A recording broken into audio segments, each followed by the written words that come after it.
Welcome, everyone, to the Major Wrestling Figure Podcast. I am your host, the complete, always ready Matt Cardona, a.k.a. the $1,000 Broski, a.k.a. the Michael Jordan of wrestling figure collecting. And I am your host, the most professional wrestler, TNA Star, proud member of the system, the Scottie Pippen of wrestling figure collecting, and the man who, as soon as we're done recording this podcast, I don't want either one of you to contact me for a week because I'm going to Aruba for my 10-year wedding anniversary. Brian Myers, what's up, everybody? Vacation time is upon us. I'm happy for you. Well, I'm also here, producer of the show, Smart Mark Sterling Esquire, the most famous professional wrestling lawyer. And this show is brought to you by our good friends, Ringside Collectibles. Use code MAJOR to save 10%. It's been a while since I got a Ringside order. Hopefully this week I get something in the mail. I have the mother load from Ringside. Wow, I can't wait. Next to me. Purchases. And I figured I honestly forgot that I can't wait to talk about. These are in? The Eddie Guerrero there. Boom. And he's Ultimates. I'm swimming and stuff. I'm swimming in an exclusive John Moxley. Is this a regular or a bloody variant? I don't know. He's always bloody. So that's good. Blood and Guts in stock. Ringside Collectibles. Discount code MAJOR 10%. Wow, big unboxing at the end of the show. Love that. Follow us on X, Instagram, TikTok, and YouTube at Major WFPod. Subscribe to this podcast wherever you get your podcasts. If you're watching on YouTube, hit the subscribe button. If you're listening, follow, subscribe, whatever it is, and leave us a review. Post it. Use the hashtag Major Review. If we read it on air, you will get a prize. Who won this week, Mark? The winner this week, William Blackburn at W Blackburn 83. I love this podcast. Here's my review. He says, been listening to the Major Wrestling Figure Podcast since October 2018, day one-ish. I was going through a rough time in my life at that time, but finding this podcast has changed my life. Since finding the podcast, I have started my own toy collection, and so did my wife. And we love the hunt to find toys that we had or wanted from our childhood. I'm part of the Facebook page, and it is a family. Thank you, Matt, Brian, and Mark, for changing my life for the better. Major Wrestling Figure Podcast, full life. Ooh, I love Beautiful. That Nice review. one. Thank you so much. Thanks, Will. The giveaway, courtesy of Ringside Collectibles last week. It was Razor Ramon from the Vault. All you got to do is find the pin post on X, repost to be eligible. The winner of Razor is Sergeant Un at All right. A Ugaladjide. retired veteran. Thank you for your service, pal. Yeah. And the prize this upcoming week will be Better Than You, baby. Adam Cole and MJF, 2 figures, Ringside exclusive. Follow-up. This past week, I was in Rahway, New Jersey for Always Rahway, and I became the Wrestle Pro Heavyweight Champion of the World. I beat your boy, CPA. Wow. Did you cheat? I mean, CPA is a mid-card comedy act. I mean, it is what it is. There Oh, come may on. have been a low blow.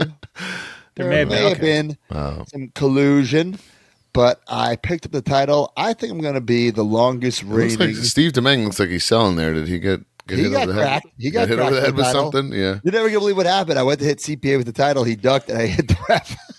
Never going to believe it. That's unbelievable. But Maybe I should join a class action with all the refs, all the indie refs over the last 3 years. But Sue your ass. I'm hoping to be the longest reigning Wrestle Pro champion of all time. Let's see if it happens. Oh, Not wow. quite sure. The next day, Did you work out a multi-show agreement with Big Kev? I actually lost the title minutes later to Max Caster. I was just going to say, I didn't want to ruin it because I knew what was happening. Caster, I guess, won their Money in the Bank or whatever. So after I won, I cut a promo saying I was going to be the champion forever. CPA attacks me, gets his revenge. Out comes Caster, drops the elbow. 1, 2, 3. Wow. So I did not leave with the strap. I did leave to go to Indianapolis, Indiana for GCW. I got on the wrong flight. I mean, because I'm supposed to be in Indianapolis this upcoming weekend for WrestlePalooza. But I said that in my promo. I posted that online. Austin Idol, he texted me, said, "Did you really get on the wrong flight?" I said, "No." It's a promo. Oh, my God. Anyway, I did this show. I went out. Look at this. It's outside, bro. You look Outside. I will say the environment was cool. Did you and Heath switch itineraries or something? I will say the atmosphere was electric. It was raining outside. I wrestled on the fucking I could grass see the in the rain. water hitting that pond there. Yeah, it's the river. I wrestled by the river outside on the grass. I wrestled local legend Spider Nate Webb. He beat me with some collusion help from Cole Radrick. But I will say, at first I was like, bitch, I was like, this is like a career low, like wrestling outside in the rain. You know what I'm saying? Like, but I made so much money selling merch. The fans were electric. It was a really, really fun show. It felt like I was backyard wrestling, like taking a suplex on the grass. I felt like I was in WTW again. Wow. But afterwards, I went to the legendary St. Elmo Steakhouse. I know Brian knows about it. Some of the listeners might know. A little jealousy about that information. Like, might be a top 5 spot for me. Shrimp cocktail, number 1 shrimp cocktail in the world. It singes the nostrils. Unbelievable. Great time. Great little weekend for me. Did you guys take any bookings? I know, Mark, can we speak on your injury, your surgery? How'd it go? So, I got surgery Thursday. I tried to get a plate put in, Oh, Lex Luger style. Yeah. just to maybe be able to use that. That'd be great. But they refused. They refused to put a metal The plate athletes in, so. shit can somebody, ref's not looking, you a little Marky drive-by. I don't want to like stooge this idea off, but why can't you just say there's a plate in there? Oh, already planning on it, pal. Already planning on it. Oh my God, you have another move for your move set. Wow. So you know what? I should have this fucking one. did that. I'm mad at myself for not doing that. You should have a metal plate in your chest. Oh, fuck. That would've been Every awesome. time you clothesline somebody. You know what? I know, you you know should have what? been wearing the D-Lo chest protector. That's what it is. That's I what you should should have been doing. The broski I protector. fucking missed 2 boats. I should have had the plate in my arm, Luger style, and I should have came back D'Lo Brown chest protector. I'm actually disappointed in you. I'm like, there's a couple of regrets I have in wrestling. That D'Lo Brown chest protector might be a top 5er. Oh man, you would have had That to would've start been doing like a frog unreal. splash. I wonder. I would do I never even asked D. Like, it must have been not that fun to work in that. Oh God, no way. Yeah.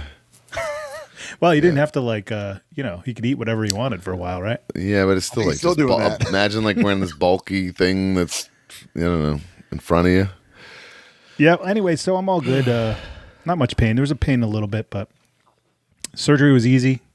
I went to sleep, woke up. It was kind of fun. Took a long time. When I had no idea. They were like, "Yeah, it's going to be about 2 hours." I'm like, 2 hours? Well, the whole process, Mark. But just the idea of this lady It's like cutting me open. man, getting put under is wild. It's just like so wild. I love fighting the anesthesia. It's So so wild. fun. Oh, I never do. I just eat it. Yeah, me too. I She love did it. say though that it was tough to pull the bicep. I was so muscular, it was tough to pull the bicep back. She said she had to pull on it like she was water skiing Oh yeah. to pull the muscle down. Oh yeah. But then I was thinking, man, it must have been Okay, really tough. Ronnie Coleman. It must have been really tough for Broski, somebody who's actually muscular. Yeah. I guess I'm muscular for. Well, it for rolled all the stability. way up, right? Isn't it gone? Yeah, it rolls up. It rolls up, so they had to pull it down. I guess. Right. I said, "Could you put that in writing, or can I film you saying?" Yeah, I was Oh, gonna say, man. and that's unless there's proof of that never happened. I'm all good. I get this off in a couple days. I'll be back on the road very quickly. Very quickly. I'm more concerned about you getting back to editing videos, Mark. I'm good. I We got that have a way glue of using. video. My, How are you gonna get a hotel room crank off with that? I got the mouse in my hand. It's just across the desk. I can't type very well, but That's it's all right. fine. I had a very unique weekend. 2 bookings, but I was like off. It was kind of crazy. Thursday, I flew to Detroit. Got picked up by the most famous professional wrestling lawyer, Michael Dawkins. Hey, whoa!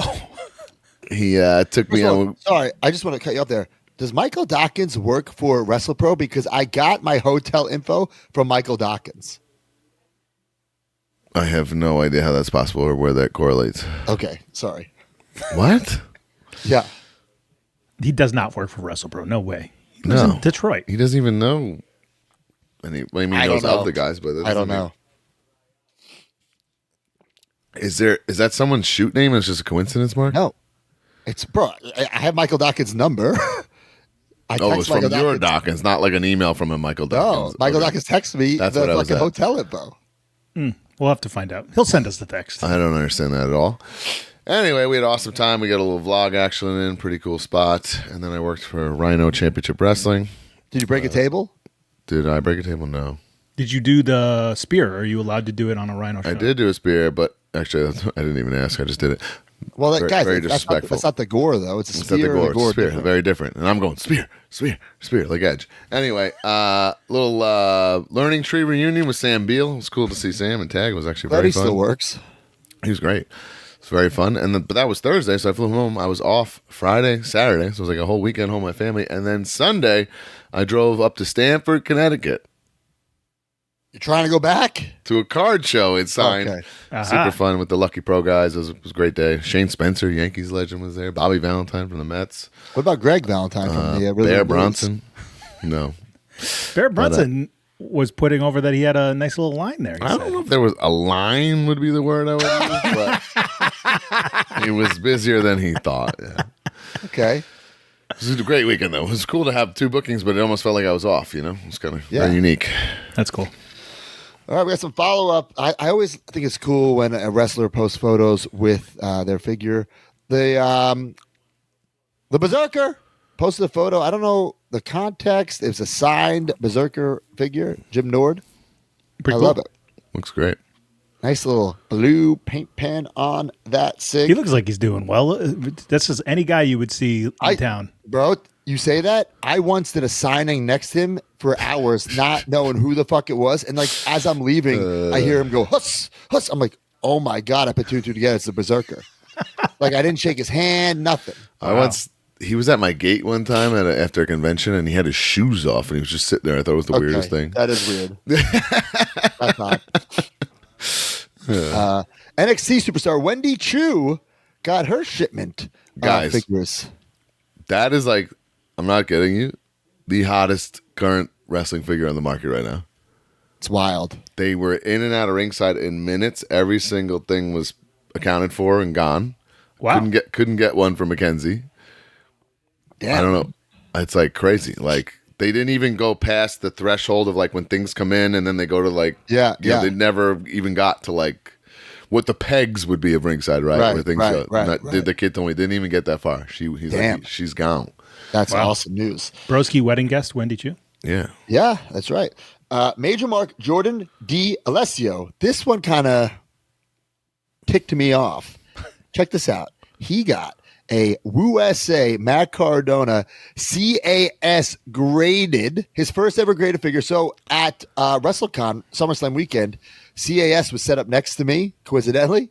So if you went, this is great. If you went to the major booth, you bought the mat. Then you had to come to me to pay to get it signed. Then you could potentially go to CAS and get it graded. And they were doing 30-day submissions. So he got it. He got it already. So, Wow. It pisses me off because I submitted things in like June. I still don't have them back. But he got it. Well, and he looks paid for the premium item, I'm assuming, right? Yeah. So CAS graded Matt Cardona. Looks beautiful. JAS was at JSA, sorry. JSA was at my signing yesterday. So the things I didn't sell, like my figures, I signed them and then had them put stickers on them and get certs for all of them. That's not bad. Yeah, for whatnot. How much did that cost to get extra? It was only $12 a pop. Oh, that's not bad at all. Yeah. All right, guys, are you sitting down? Are you buckled in? Is it time? Well, let's set up the stage. The Powertown. It's been brutal. All right, everyone knows the situation. If you don't, we're not going to waste time. Earlier this week, the website went down. Kyle Peterson and a bunch of other people started going crazy. Turned out the website, it went back up. So that was just It was barely hours. yeah. And now listen, I understand why people Would freak about would that. freak. It's not like Collect Major went down. People thought, oh my God. Like if Collect Major went down, WWE Shop went down, nobody would think anything of it. For a company who owes people thousands of dollars, owes people figures, owes people an explanation, for that site to go down, it was like, uh-oh. Yeah, but I went back up. A little intimidating, but again, this was barely hours of dilemma, so whatever. I loved the post of looks like they cut the money and ran finally. And the idea of them just being like, fuck it, and everybody just going to the beach. So Steve Rosenthal responded to an email, a fan email, about the figures. Do we have the email, D? So Powertown, all outstanding orders will be fulfilled. Business model to change for future releases. wasn't sure if that's the email. Do you have the email? Just read the notes. Read the notes. It's in the notes. Oh, read the notes. Yep. Edit this out. Oh, I have to read this whole goddamn email? There's a lengthy email to one fan? So we respect the concerns and understand totally. I can assure you that every single open order for Remco, Ultras 2, and TNA in caps will be fulfilled. There were no underlying conspiracies, just very unfortunate delays. Said Powertown brand will transition from a pre-order model to an in-stock business model once outstanding orders reach customers. There are some incredible announcements we are anxious to post, but for obvious reasons, we are waiting for figures to be in hand first. And then here's where things get really interesting. Magnum TA and Greg Gagne, that son of a B, appeared live on Brass Ring Media's YouTube channel, hosted by Dominic D'Angelo. Let me just say this. We tried to get Powertown on our show many times. They declined. So We've had him on. No, but I mean recently to talk about this. So I was perplexed when I saw that they were going on Straight Talk with the boss. Which also made me think like, oh, there's something to talk about. That's what I thought. Why would they commit to such a thing? Right. Maybe they got some big announcement. So I give them credit that this was live and they were taking questions from the fans. I do not think they anticipated the backlash they would receive from said fans. And I even went in there and joined the chat. And I said good things and bad things. I will say this. I think this kid, Dom, very nice guy, clearly had a relationship with Greg and Magnum, friends. Bit off way more than he could chew. And holy shit, was he in over his head? Like, I kind of apologized to him after the fact. He had no idea what he signed up for. I kind of apologized to him after the fact. Yeah, but he wasn't educated about the subject matter. Right. So he's just like, he's got a boxing stance, right? He's got his fists out because, like, man, people are hammering all three of them, and he was not understanding. Like, I don't know what he thought this was going to be, some kind of lighthearted talk about. And he even says on it, like, his motivation for even scheduling this was the Jim Cornette video that we discussed last week that came out, kind of slandering Powertown. So, but D, can you pop in here? Because I kind of want you to navigate this because I don't know the exact clips you have. So, D, if you wouldn't mind popping in here. Saying hello to the people. Hello. Say hello. Hello.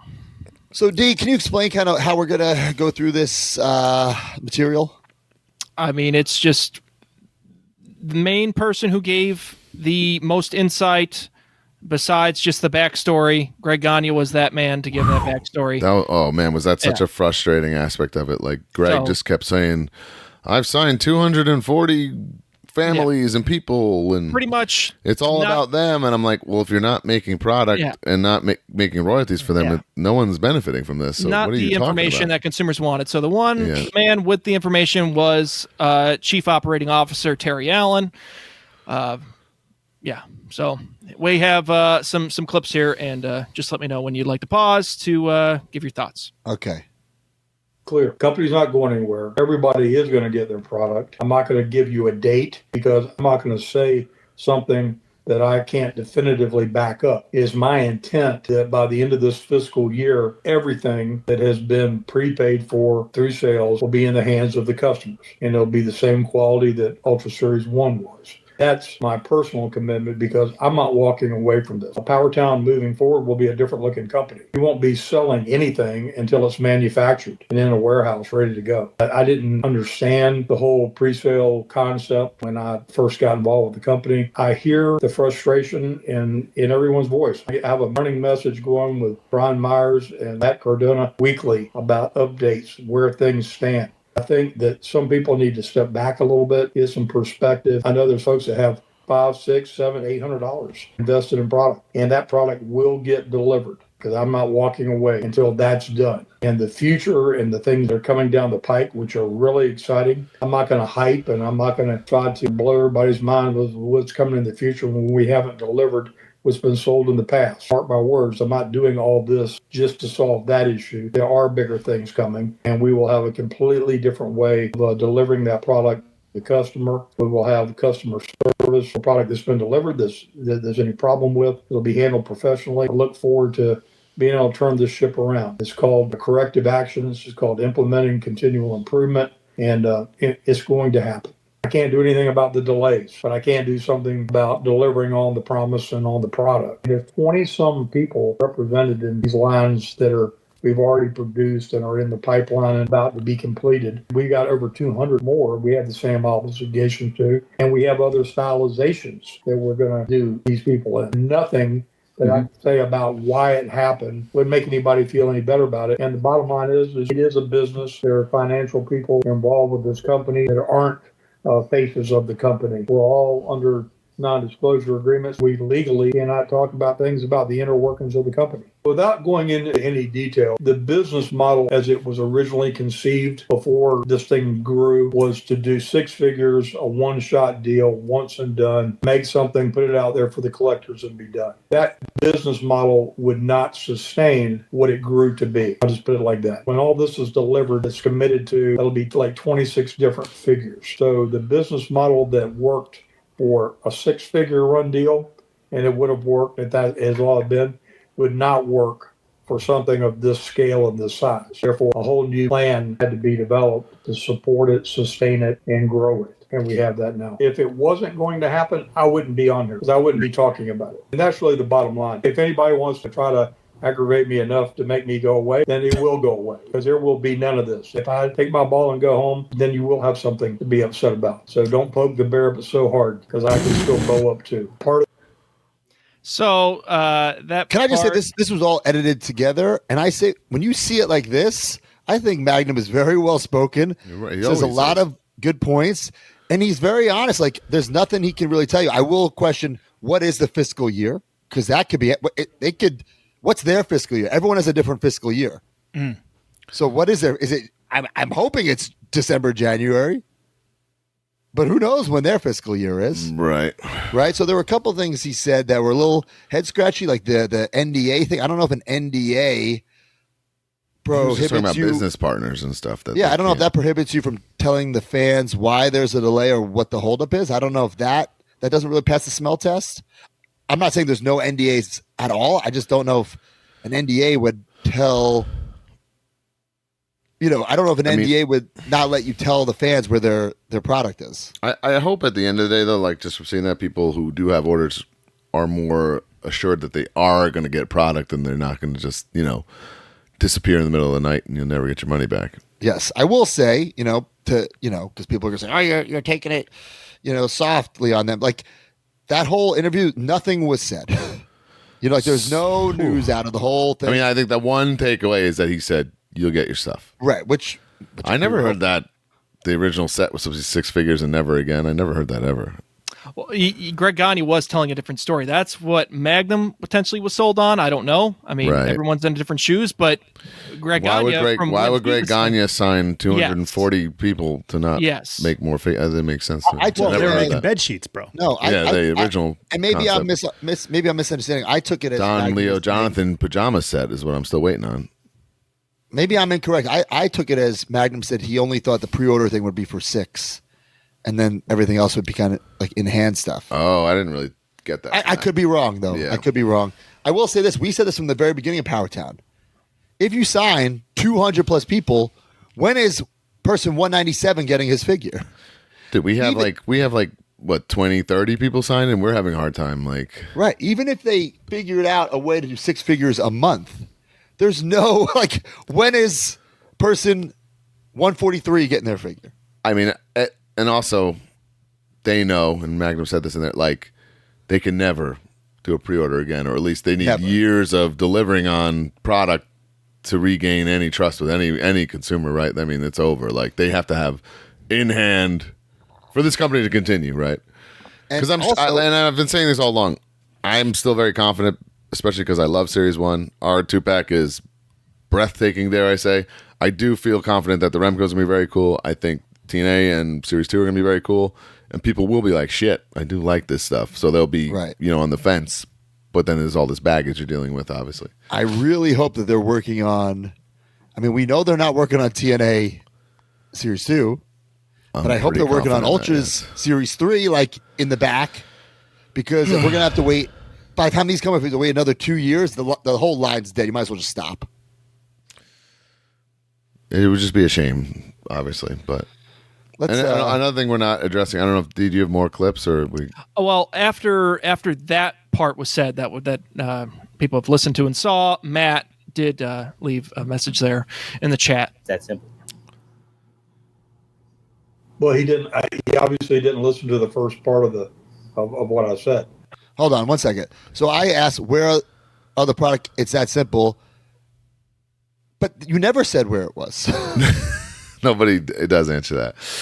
Also, so people were asking questions in the chat, and Dom is just not seeing it or flat out ignoring it, and then people were paying super chats. Like that was the only way to get your. This question dude probably answered. made $100 on this stream because people were going like, "What the like throwing their money down to get a question in," and even those questions were kind of like they'd be put up but very glossed over.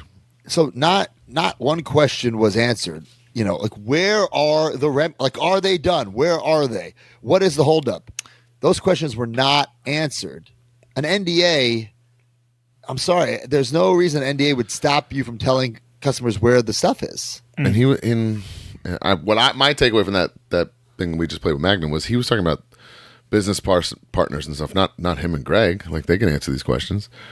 Yeah, you know. Yeah, unfortunately, it was put in their hands, I guess, because of the contracts that they were organized. But there was more, and then there is another clip after this.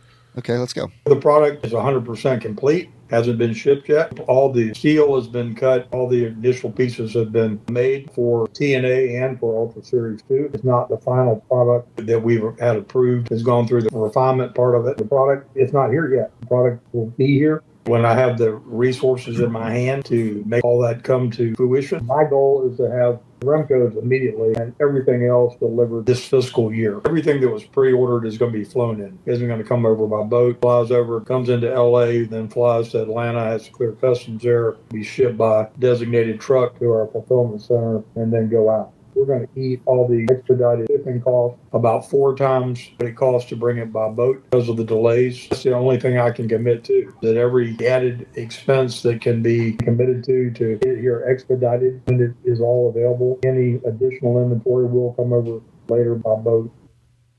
And I believe all that to be true. Or at I least, believe that too, and I do appreciate that they are going to airship it. And what he said about the cost, he's not lying. It costs that much more money to airship than deliver by boat. I mean, we know that firsthand. Right. So that is true. So it seems like the Remcos are done, which we already kind of knew. I thought they've been done for a year. Well, they were supposed to be here in January. That's what Steve said. I'm still confused. Yeah, and Magnum said that he has samples of the Remco figures, and he's excited for people to get them, but he does not currently have the resources. Steve had them at Toy Fair in February. I saw them. And I don't want to add to any conspiracy, but my gut is that they haven't been paid for. That they're just sitting there in the factory, haven't been paid for. That's my gut. I don't know how that works or how long a factory would if that were to be true, like how long would a factory put up with something like that without just... Because if they're done, where are they? Yeah.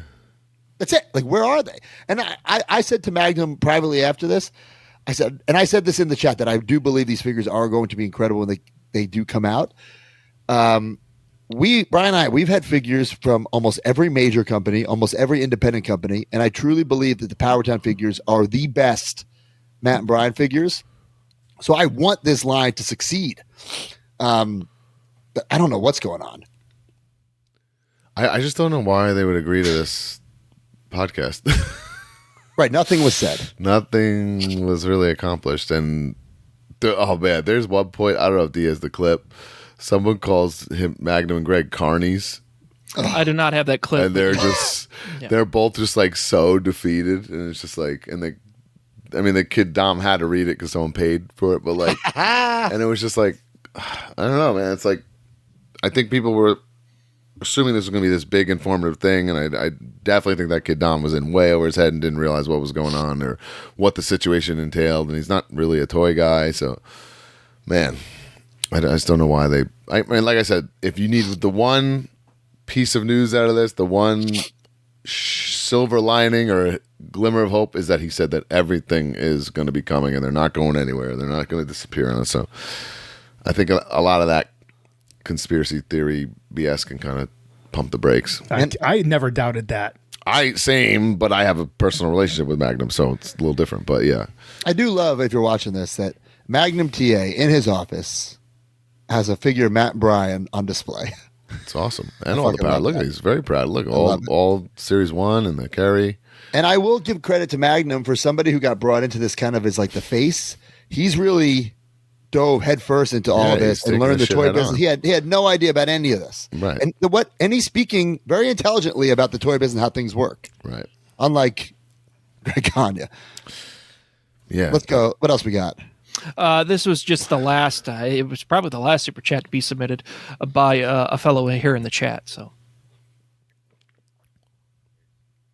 Steve is dealing with stuff that none of these people on here ever want to have to deal with. They need to leave.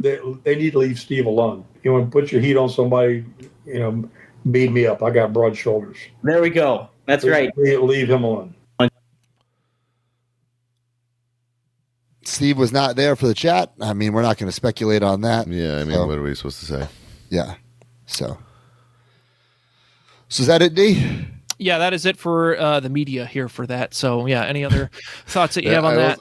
There was. I mean, I watched the whole thing live. There was a give or take 90 to 100 people in the chat watching live the whole time. Just burying them the whole time. And it was. And rightfully so, guys. Yeah, rightfully I don't so. think there was like one person there saying like, I love Powertown and what a great experience it's been to be a customer. Like, it was just pure like attack. And I think. And rightfully so. The fans, guys, people forget. At the end of the day, we're fans and customers too. We personally have money invested, not in the company, by buying figures. Let's see if I can search Powertown on my email. I think I have 2 sets of everything pre-ordered. The last thing I think was the TNA figures which ended in June, or that was Ultra Series 2 that ended in June. April was the Remco figures of 2024. May was TNA. June was Ultra Series 2. August 11, 2024. Thank you for your order. Powertown Ultra Series 2 full set. $310.98. That's for just one set. So I'll be honest, a year for that set isn't the absolute worst. Another thing that I think gets glossed over. I think the year is, when you do pre-order a collectible, I think the 1 year mark is your window to get it out. I think so. Anytime before that or to that point, you shouldn't be able to complain about that. But beyond the year is where things get dicey. We are guilty of this as well. We get optimistic and we put a date that might be a little too soon. I think everybody, including us, should put at least a year, and if anything comes, it's a bonus. Because guys, we make toys. Delays fucking happen, and I'm not making an excuse for Powertown. Delays happen. Shit happens. Like we'll talk about it later. The major stars, we had to run that whole line over because the factory just fucking made them. Shit happens. Factories aren't the best. I'm not making an excuse for Powertown. Delays happen, but at least we get on here every week. And now, obviously, we have a podcast about it, but there's no reason they can't put out a statement or updates every couple of weeks or every couple of months. The lack of communication, especially after they made the announcement saying there'd be better communication, I think is what's really pissing off customers. April 15th, 2024. Thank you for your order. TNA Ultra Series 1 full bundle.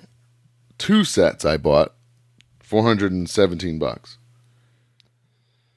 Yeah. Just maybe Remco's were like February. Were they 2 month pre-order windows? Thank you for your purchase. April 8th, 2024. I'm not a Remco collector, but I did want to grab the Magnum set because he's my buddy. I got just Magnum and Tully. $62. okay.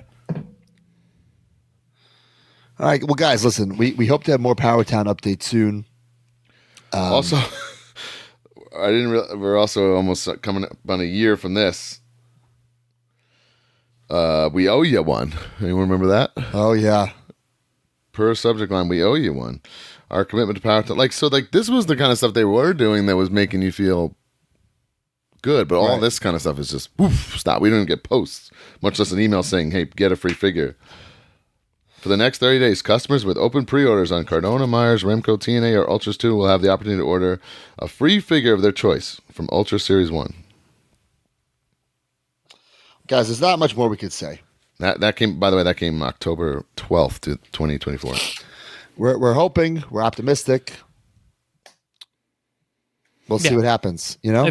If you want more additional context outside of that clip, and for you to be able to form your own opinion, put two and two together. You know what? Yeah, I do. I do want people to do that. Exactly. Form your own opinion. Yeah. Watch it. You tell me. I don't.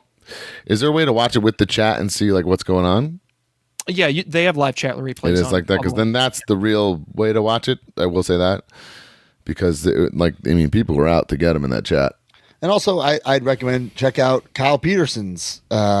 He does a review of this. Did a full breakdown. I watched a little bit of it. It was yeah. This one was it was like an hour for their interview, and then Kyle Peterson's recap was like 40 minutes. Yeah. So don't just listen to us. Form your own opinion. Watch all the information, and when we have more info, we will let you know.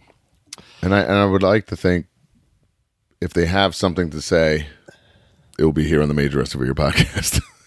Not that, I hope so. I don't know if that kid Dom thought they were going to ask about the fucking, I don't know. I don't know what he was winning the U.S. title or something. I don't know what he thought was going to happen. Yeah, poor Dom. He was a nice guy. It was just in way over his head and too misinformed about what the hell was going on. Yeah. All right, guys, let's go to the news. Brought to you by Garage Beer. Major Wrestling Figure Podcast has a new tag team partner. Garage Beer. Scratch that figurage and scratch that beerage with Garage Beer. Every tag team needs a name. And here it is, Major Garage Beer. Garage Beer is light, refreshing, and made with the highest quality ingredients. You can choose between the light beer or my favorite, the lime beer. And with only 95 calories, it's the smart beer to drink. I'm Brian Myers, the most professional drinker. I'm Smart Mark Sterling, and I love beer-flavored beer. And I'm always ready, Matt Cardona. And the Major Garage is always open.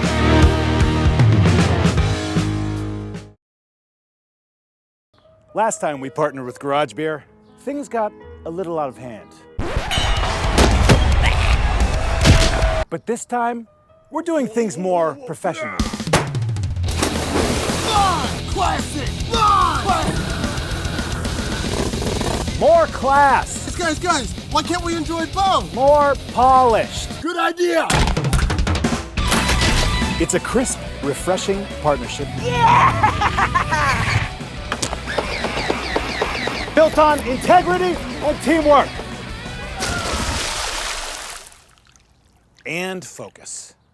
Let's go! Let's party!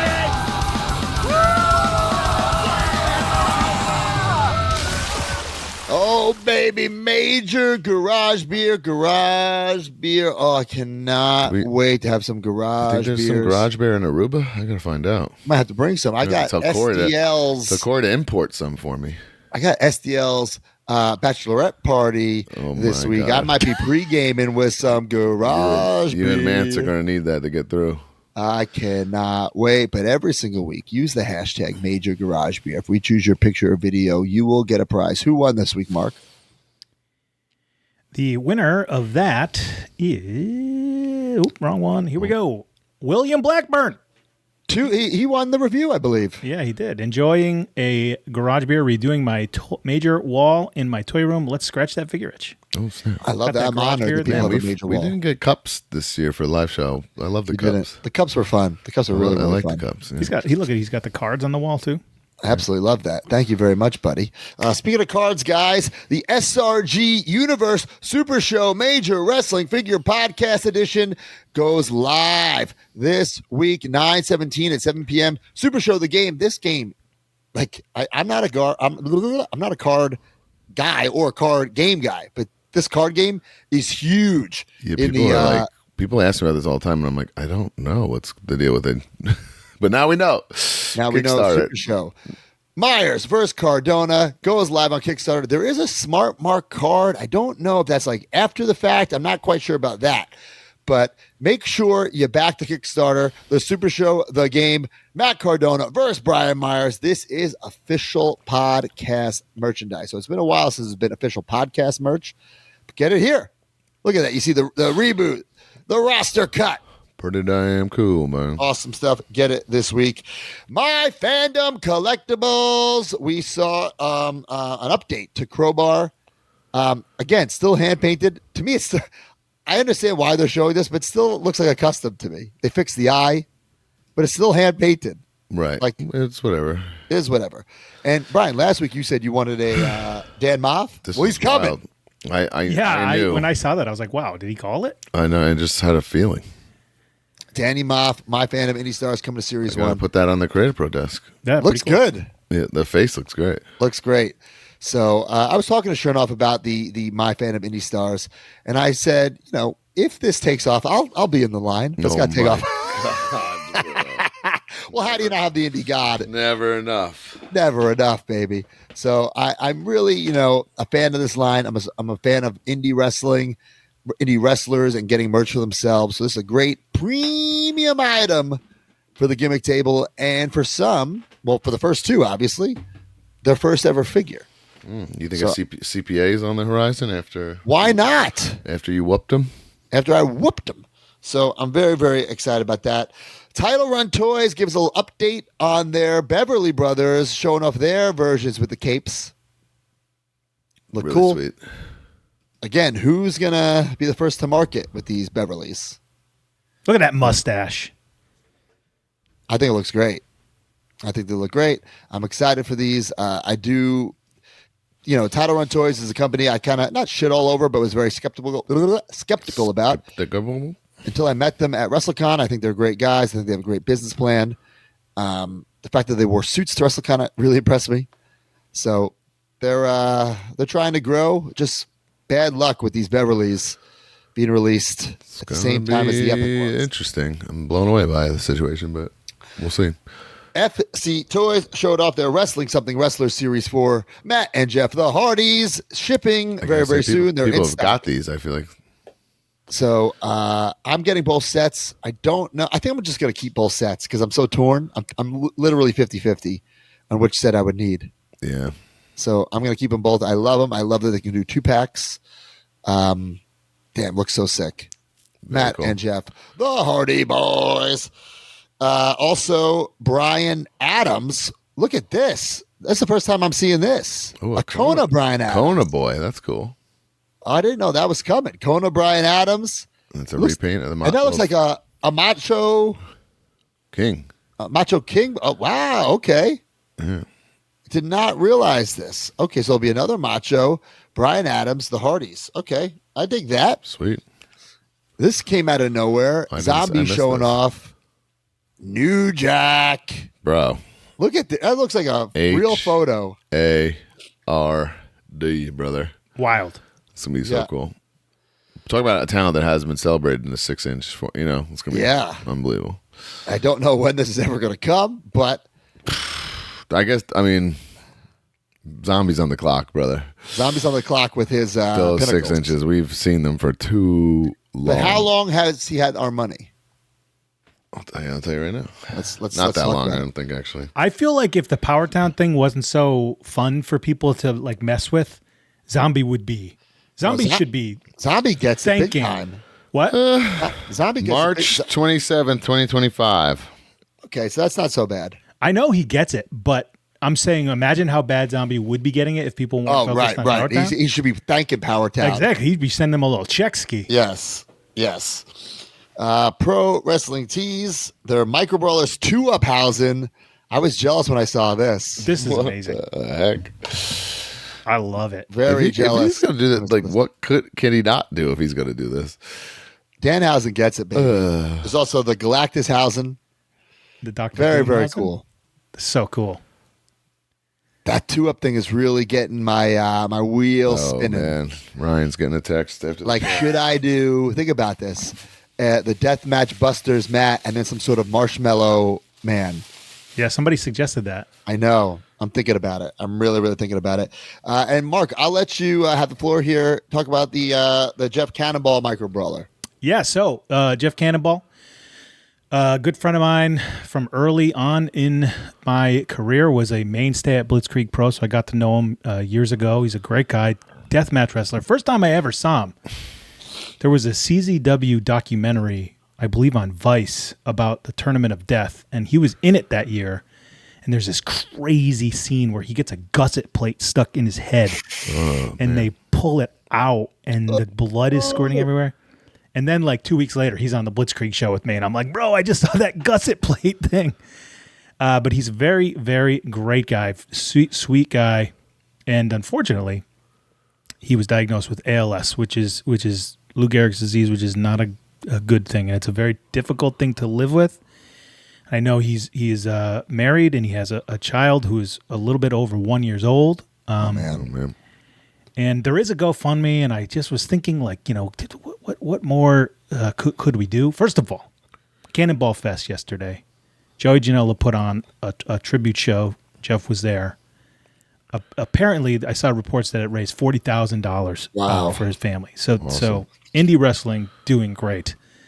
But I think, as a figure person, right, the one thing that Jeff is missing in his career is a figure, to immortalize his career. So worked with Pro Wrestling Tees, got this thing going. We put it on sale yesterday, jeffcannonballfig.com. You can pre-order now. I know we talked a lot of shit about the pre-order process, but we know this. Pro We Wrestling didn't talk Tees. shit about pre-orders. We just said you got to deliver. Yes. Pre-orders are a way of life. We got pre-orders going on right now. Right. Well, as the person running this, I will deliver on this pre-order. Pro Wrestling Tees says delivers in December or January. We're going to be shipping right away. I would say we're a third of the way sold out. The bloody variant, there was only 100 of them. Ooh. I think there's only like 20 left. Woo! As I record this. Whoa. And it's not that much. It's $25 for the standard and $35 for the bloody variant. JeffCannonballFig.com.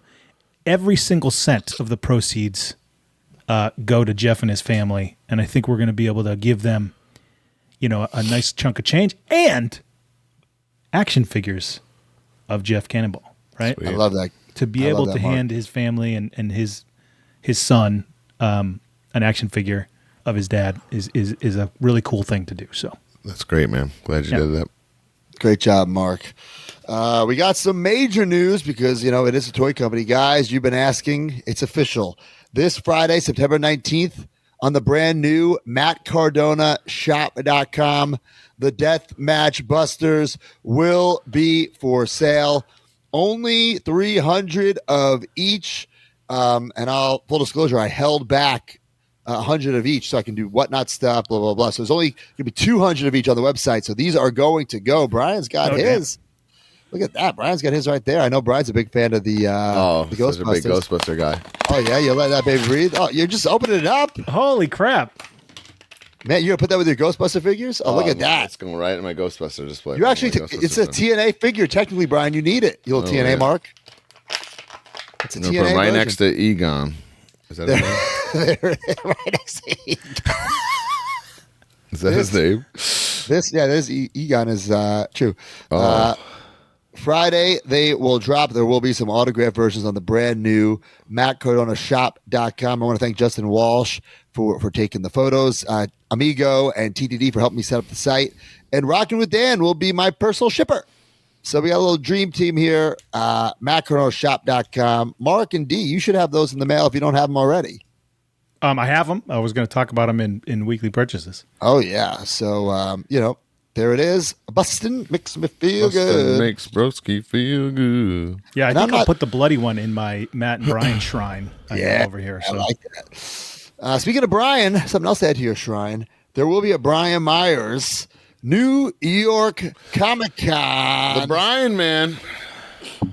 Check that out right there. Brian, I'll let you discuss this. This is the Brian Man exclusive. My gear from Slammiversary 2025. This is a pre-production one. We caught some deco hits that need to be here, especially in the upper torso area, but this thing is sick. It's going to be an exclusive to 500 pieces and only And that is going to, available. that's going to fly perfect with the Fly. Comic-Con theme. The I'm Brian jealous Man. you got a repaint. The That's- Iron Man of TNA Wrestling. Look at that Come and sticker, get it. too. And I will be there Thursday, Friday, Saturday, too. live and in color. Yes, we New will be York there Comic-Con. Thursday, Friday, Saturday. I did want to talk about this. We'll talk about it later in the show. Major Stars available now on clickmajor.com. I'll talk about our weekly purchases. But TTD took some great picks at Major Stars 2, which are they're right around the corner, guys, because there were so many delays with one.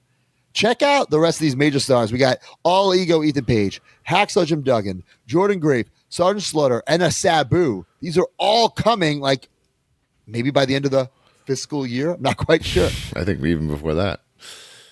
But these look so cool together, so fun. We'll talk about Major Stars. Yeah, I have mine on the desk here. I'm pretty blown away. It was a prideful moment when that package came this week. Oh, yeah. We'll talk about it in a bit.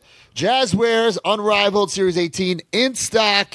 Check these out. These look great. We got Samoa Joe right here. I'm not, a collector of this line. I do appreciate the figures. I do think Mattel's going to get mad at me. I do think Jazzwares figures are better than Mattel figures. That's my stance. What a statement. I do love the playability, the mobility, the POA on them. I don't know. I just like it better. So there's Samoa Joe. We have Okada. Is this the first mainline Okada? Mainline Okada? I was going to talk about on weekly purchases as well because I have a few of them. But this is the first time Okada has been released in the mainline as well as Jeff Jarrett. So it's a little less exciting than it would be because those exclusives I feel like have been out for a while, especially Double J. And they're incredible. But these are great figures too. But what about Mark Briscoe? This is his first mainline, right? It's Mark Briscoe's first mainline and the first and last for Mariah May, I believe. But there's two figures, right? She's got a chase. And so does Mark has a fun chase where he's like a ref, maybe? Okay. Which there's Jack Perry, the scapegoat. Scapegoat, Jack Perry. Does he come with any broken glass? No, he's broken been glass? MIA though, huh? Damn. Look at this slap nuts. Good old slap nuts. Double J, Jeff Jarrett. Great face. This fucking guy. MJF's wedding was a fucking work, I'll tell you that. Active member of the roster figure in 2025, Double J, Jeff Jarrett. He's about to celebrate 40 years of being in the business. He is a fucking inspiration to me. I love good old Double J. Look at those abs. Yeah, it's great. And you know what I love? That the guitar was only with the exclusive, right? Or is it in this? That's another reason to, jump on that ringside exclusive because there's no guitar in this. Less hands. It's still incredible. The soft goods jacket is pretty nuts as the logo goes. And Mariah May, there's two Mariah Mays. So, she is, I'm not sure her NXT name is. Blake Monroe, is that it? Blake Monroe. So, it's great that you get this. You can put it right with your fig bed. This happens all the time nowadays. If I was a kid playing wrestling figures and I was able to just have someone, jump ship like that, I'd be so excited, So cool. So there's the Blake Monroe. So one of them has the title. The Chase does not. I'm not super familiar with the outfits, but very, very cool. Oh, there's cool. The ref Mark Briscoe is fun. Oh, I remember that. He had the camo stripes. And I love that he has still photo. Heads. He has 1, 2, 3 heads. It's just hilarious. That's a great figure. Hey, does John Cone need this? Absolutely. Yeah. 100%. Wow. And that's a rare boy for him to get. Look at the gray in the beard, too. Yeah, I actually have his base one here. Yeah, he's covered in gray. But, his beard is gray, so. Don't tell anybody this, but this one didn't look that great in the box, wrestler. but then you take it out, it has the likeness is pretty good. That's Good great. squint eye, yeah. Briscoe in the back, the soft goods. Regular All roster, the tats. Mark This Briscoe. is awesome. Yeah, amazing. Jay in his shorts. Man, he gets a pop when he comes out. He is awesome. What about this inflatable ring? Walmart.com exclusive, includes WWE Championship belt accessory. That's pretty badass. It's really cool. I wish Mackenzie was still that little. She would just thrash that thing. It's too big. Roman, That's cool. Rhea, Cody, Jey Uso with a Strizap. You should start carrying that so when you hit somebody, it doesn't hurt them so much. Oh, man. That's good storytelling. I like that.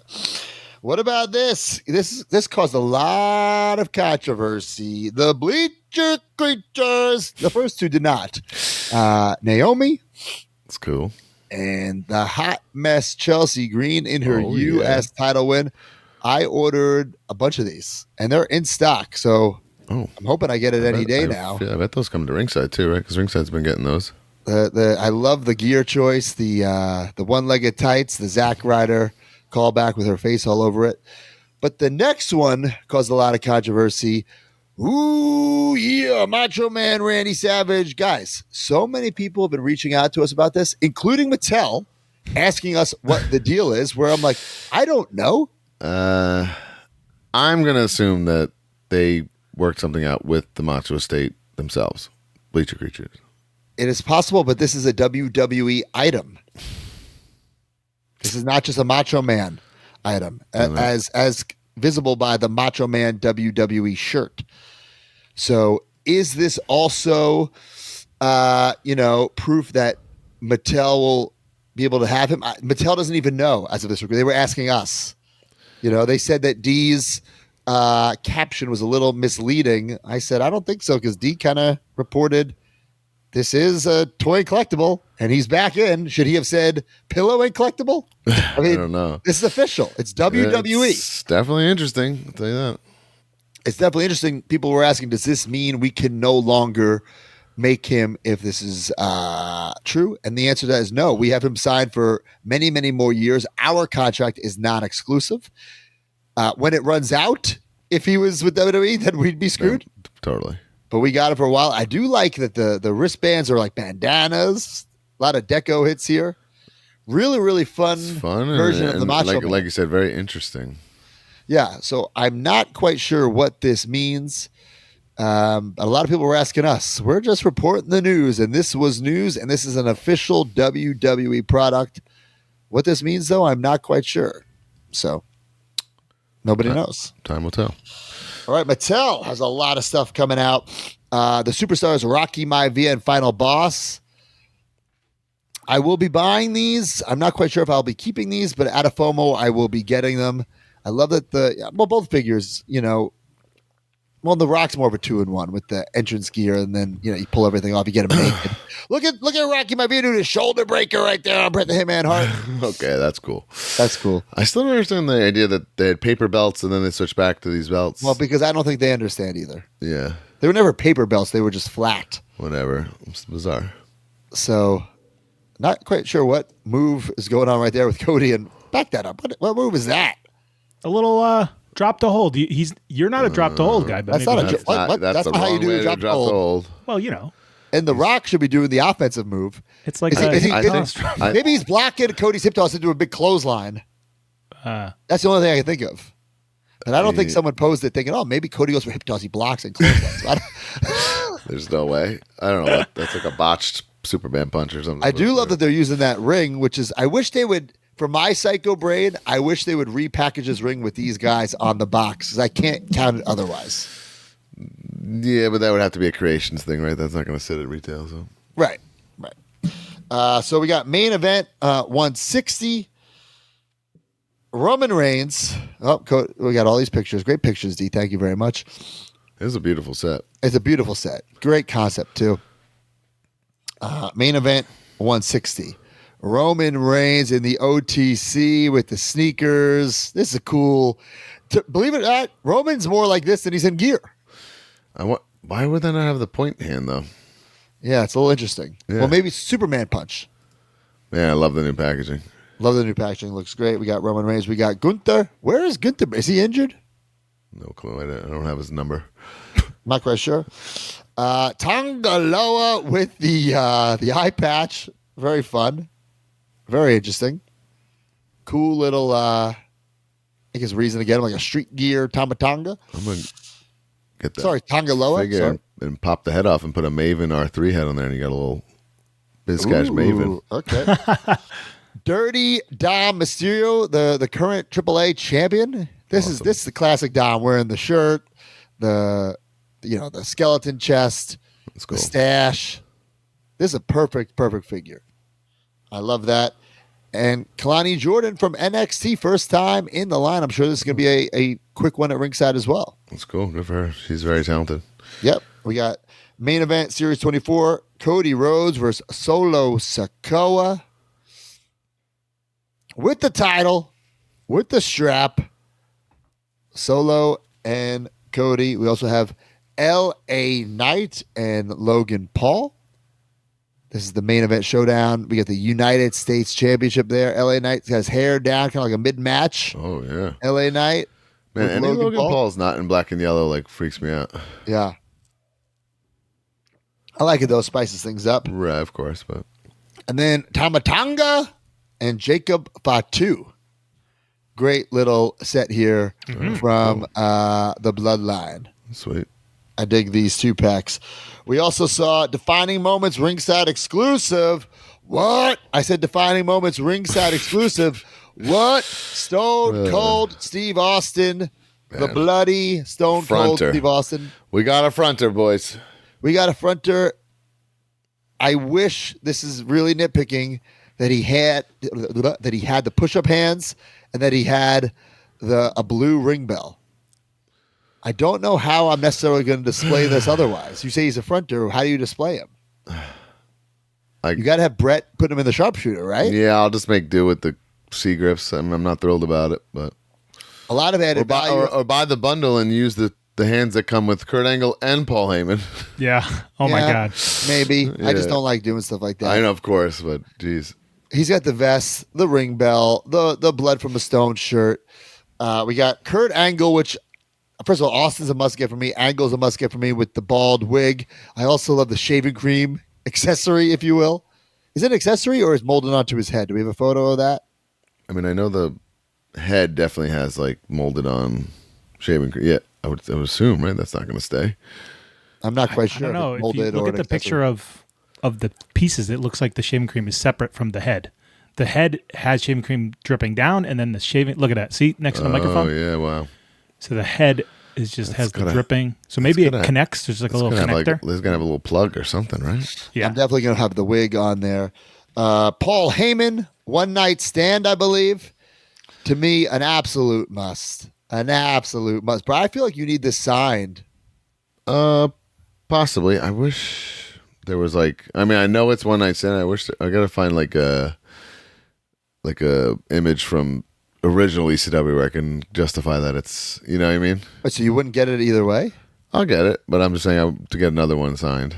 Right. So I absolutely love that. And then Logan, I understand. I just don't need the Logan, but it's a great figure. And that's from when he won the U.S. title, I'm assuming? Yes, yeah. And I believe this is the last time this will be in the 4-pack. Okay. So you still can buy them all individually. Right. But so it's Austin, Kurt Angle, Paul Heyman, and Logan Paul. Great set. We got Elite Collection, Greatest Hits Wave 9. What? Another Stone Cold Steve Austin. Another Logan Paul. This Austin, I'm not quite sure. Again, new packaging. New packaging, way better. Thank you, Lord.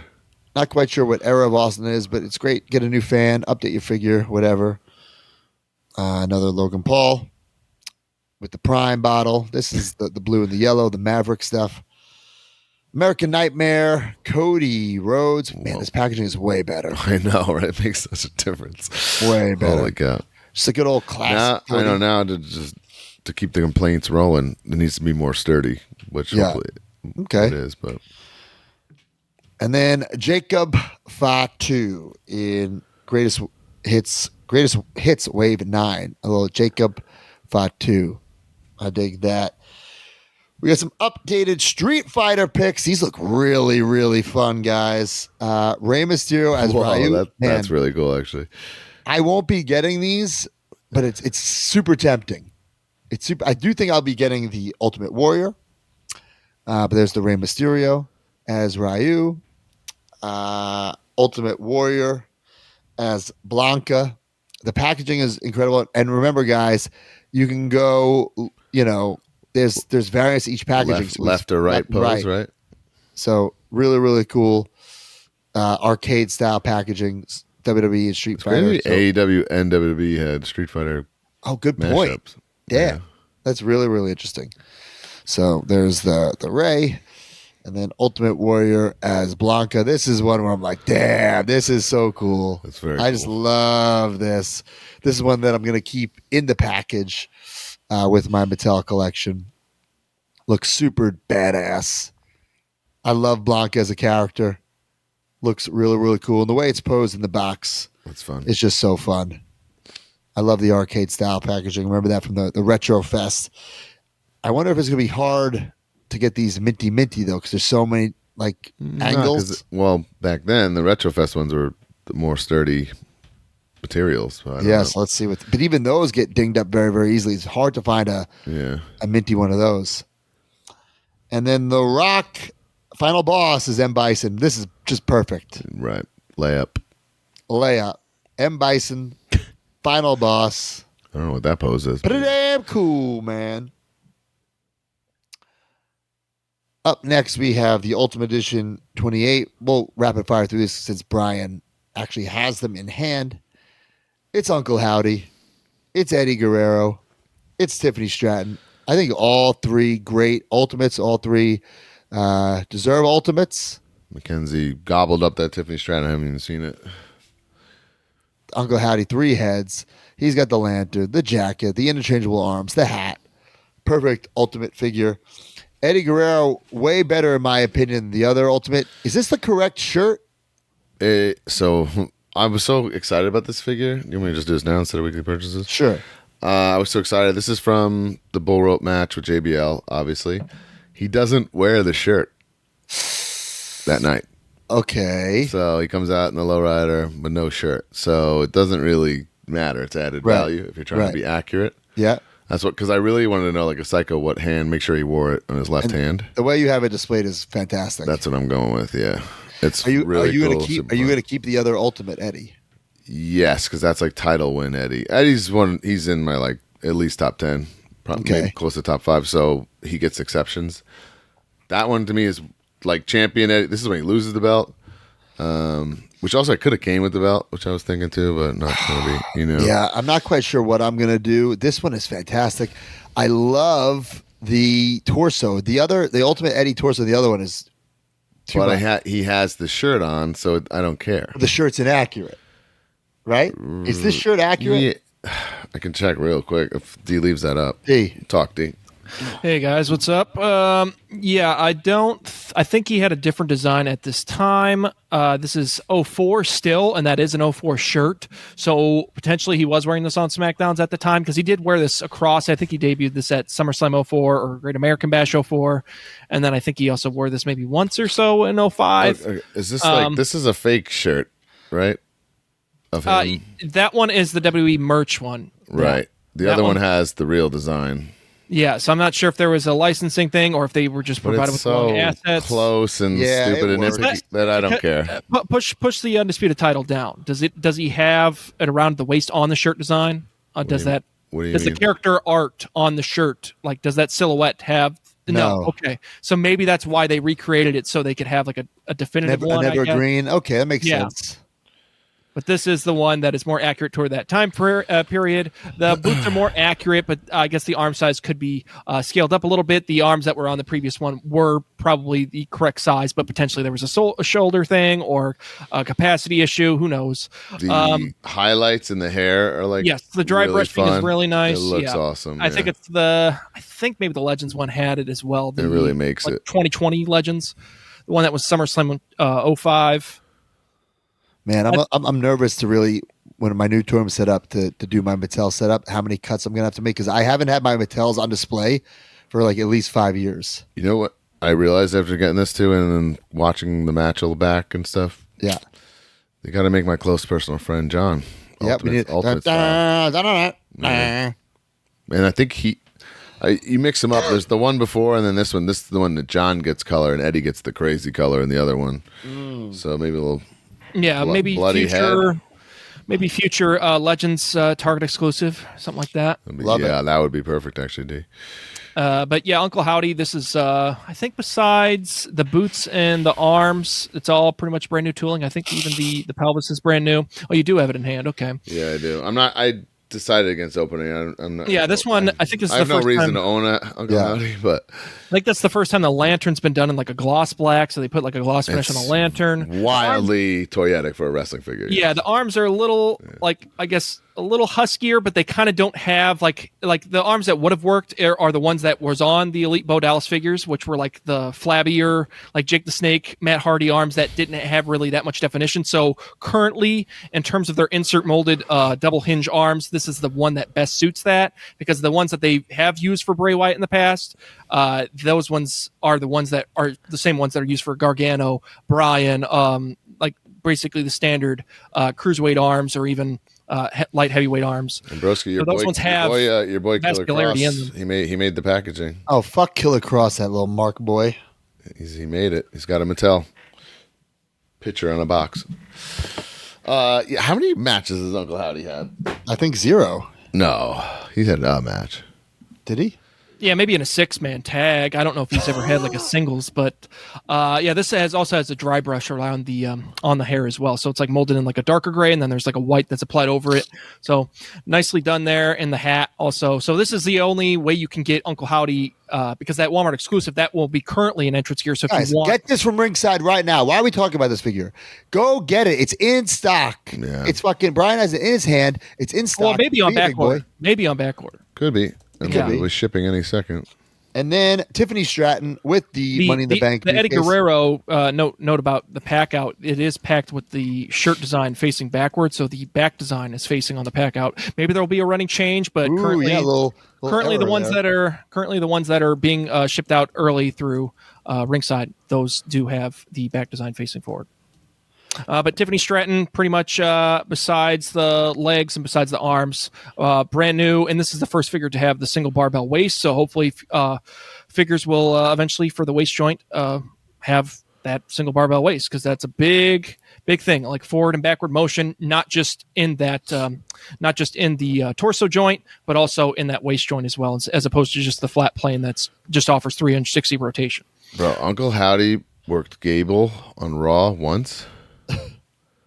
And then he did a big 8-man with must be what that picture's from, across this group. Yeah. And then he's done another 8-man with like machine guns and everybody or whatever. Multi-man, and then 3 dark matches or in What a house run. shows. Good for him. Holy smokes. And he's Why- got why Howdy is Horror that? Nights house. Why don't they? Does The he other need guys to re- wrestle does he more need to often. That does he does just need to wrestle? sits there while the other Does he guys need to work. wrestle? Prior to that, Shorty G and the Lucha House Party defeated Bo Dallas, Dolph Ziggler, and Robert Roode at a WWE live event. Oh boy. All right, let's get to Wow. the Dudley Boys Ultimates. These are premium God items. damn, I want to get these so bad. I told Bubba he needs to thank Brian and I every time a new Every WWE time. product comes out. These look great. These look fantastic. I cannot. These are The fronters. In my Dudleys, opinion. the Dudleys and Matt Cardona are coming to Creative Pro Wrestling October 4th, and I'm really praying to the wrestling figure gods these are in stock, because I'm going to have a pile of them for the Dudleys to sign. Testify. These are the classic 2000 era Dudleys. I fucking love. They're like perfect, these. man. They're so fun. I don't know if Bubba's that tall, They but did that last time with the ECW set too, Yeah, so it's probably going to be the same height as that one, right? most likely. So it's probably going to be similar height potentially to the Undertaker. Yeah. don't So- love that. I mean, I'm sure he wishes he was that tall, but maybe he's tall, but he's not that tall.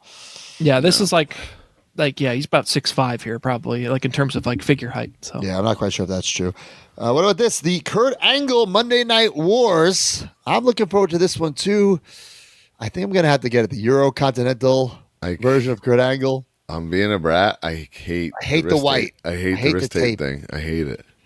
I hate it. It makes no sense to me. I know. I hate I it. wanted this to be like D Freedom's Age, evergreen, and it's just not with that. Yeah, Do those it's belts not- have no shine? no, they are. They do have a VM finish. Yeah. Oh, it looks like not. in I that feel photo. like I just love the 2 titles. It's. Yeah, I'm just being a this- brat. This also has brand new elbow pads with the like the open style, like tray style. Yeah, I feel like I got to cut my. Is it defining moments? The entrance great. Entrance great. entrance grates. Yeah, entrance Yeah, grates. yeah. But yeah, I think that Figure one is was not great. Yep. That one was worn more often. The entrance grates outfit. This one Yeah, was that only worn too. for a brief period. Yeah, that's right. Yeah, I just think this is more toyetic with the 2 titles. So. Yeah, this is a brand new, I think, lower torso and upper torso specific to Kurt Angle. So it's not that. What was the one that they were? I think it was the Ryback torso. It was the one that they were using for the Elite Collection figures. So. And then let's talk about this: the Shawn Michaels Amazon exclusive. These pictures this week of this, I was like, "Holy!" Yeah, these all came from Steve Ozer. Steve. Yeah, he posted some reels, and these will all be coming out in the first quarter of 2026. Yeah, this one, Shawn Michaels is a part of the new segment exclusive to Amazon, which is the PLE Ultimate Editions. So premium live events will be celebrated on Amazon. This Shawn Michaels is from Royal Rumble, I think 95, and then The Rock. What a great! Are those going to be a pre-order style deal or just? Those might be listed early, like probably in November, maybe earlier this fall, and obviously they'll be shipping out sometime in the first quarter. So potentially they might not be listed until maybe the first quarter, so January or so, and then they'll be shipping out sometime in March, possibly. But I think this is a brand new torso on Shawn. Looks like it's less defined than that Jeff Hardy torso that I think has been used in the past for some Shawns. I know the previous one, I think like the Ultimate Edition Wave 4, I think that was like the Finn Balor torso. Oh, yeah. But it looks like, updated. This also has that kissing portrait as well. That one's great. Yeah. I'm going to get it. I mean, this era of Shawn, like while that Rumble sucks, that finish is still holds up. He's in it, wins the thing, the false elimination, only 1 foot hit the floor. The hair, that's a great pose right there. Also has new motorcycle boots too. So these are all exclusive to this particular Ultimate Edition, because I don't think, if they ever try to execute that as an Elite Collection with those boots, it'll have to have the toe joint. Oh, damn. Very cool. All right. Well, a lot of good news from Ringside. There's a little kissy face. Let's go to some Ringside stuff. Some Ringside news that we got here. Sorry, let me find it for you. We got All Out sale going on right now. New in stock, the Supreme Blood and Guts, Ringside exclusive. Jon Moxley, Ultimate 28 with Tiffany. Uncle Howdy and Eddie in stock. Unrivaled 18 in stock with Briscoe, Mariah May, Jack Perry, Okada, Samoa Joe, and Jeff Jarrett. Coming in soon is the Defining Moments, Ringside exclusive with Bloody Stone Cold, Paul Heyman, Logan Paul, and Kurt Angle. And up next is the Ringside Top 10.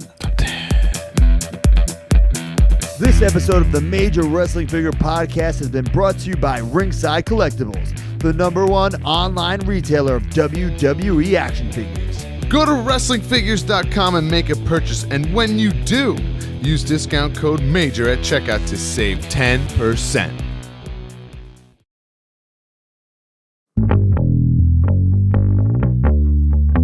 It's the Ringside Top 10. You just got 20 figs and your wife is mad again.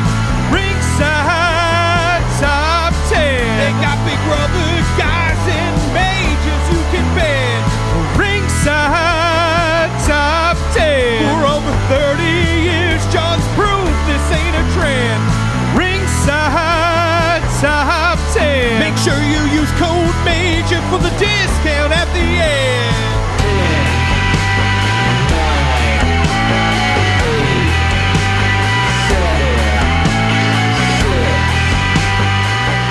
Number 10, I guess people were just getting them for their fig bid. Andrade, Elite 122. Oh, whoa.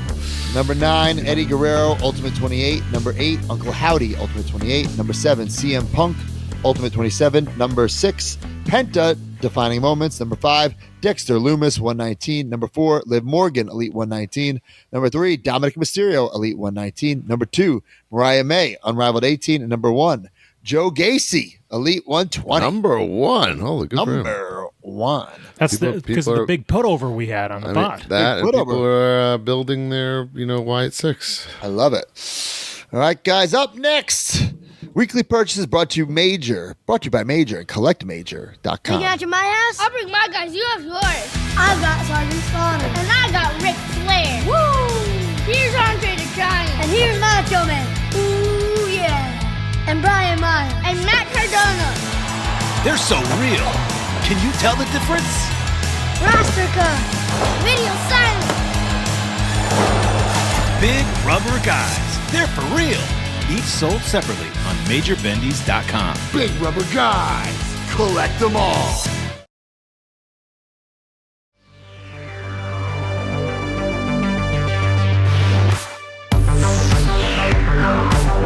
All right, guys, head on over to collectmajor.com. You have a few more weeks to get the Nasty Boys, to get Paul Ellering. Get them only until September 30th. Collectmajor.com. Knobs and Sags, the Nasties, Paul Ellering. And also, we announced last week, Killer Cross will be available for pre-order. We haven't figured out the exact end of the pre-order. It will be sometime in October. So you have a little more time after the Nasties and Paul Ellering. But if you want Killer Cross, if you want a big rubber guy cross, so he can job out to your Matt Cardona or your Brian Myers or any figure in the big rubber guy toy line, get him now. So much stuff over on collectmajor.com. The major stars are in stock. In stock, big rubber guys. Macho King Randy Savage. Woo! The Nature Boy Ric Flair. We got bendies. We got comic books. We got so much cool stuff over on collectmajor.com. Don't forget Matt and Jeff, the Hardy Boys, the debut look of the Hardy Boys. We got some Jay and Silent Bob, Lumpman, and Chronic figures over there. A lot of cool stuff. Kickboxer, Kurt Sloan, collectmajor.com. Go check stuff out. Pre-ordered stuff, in-stock stuff. We got it all. I got to start this off.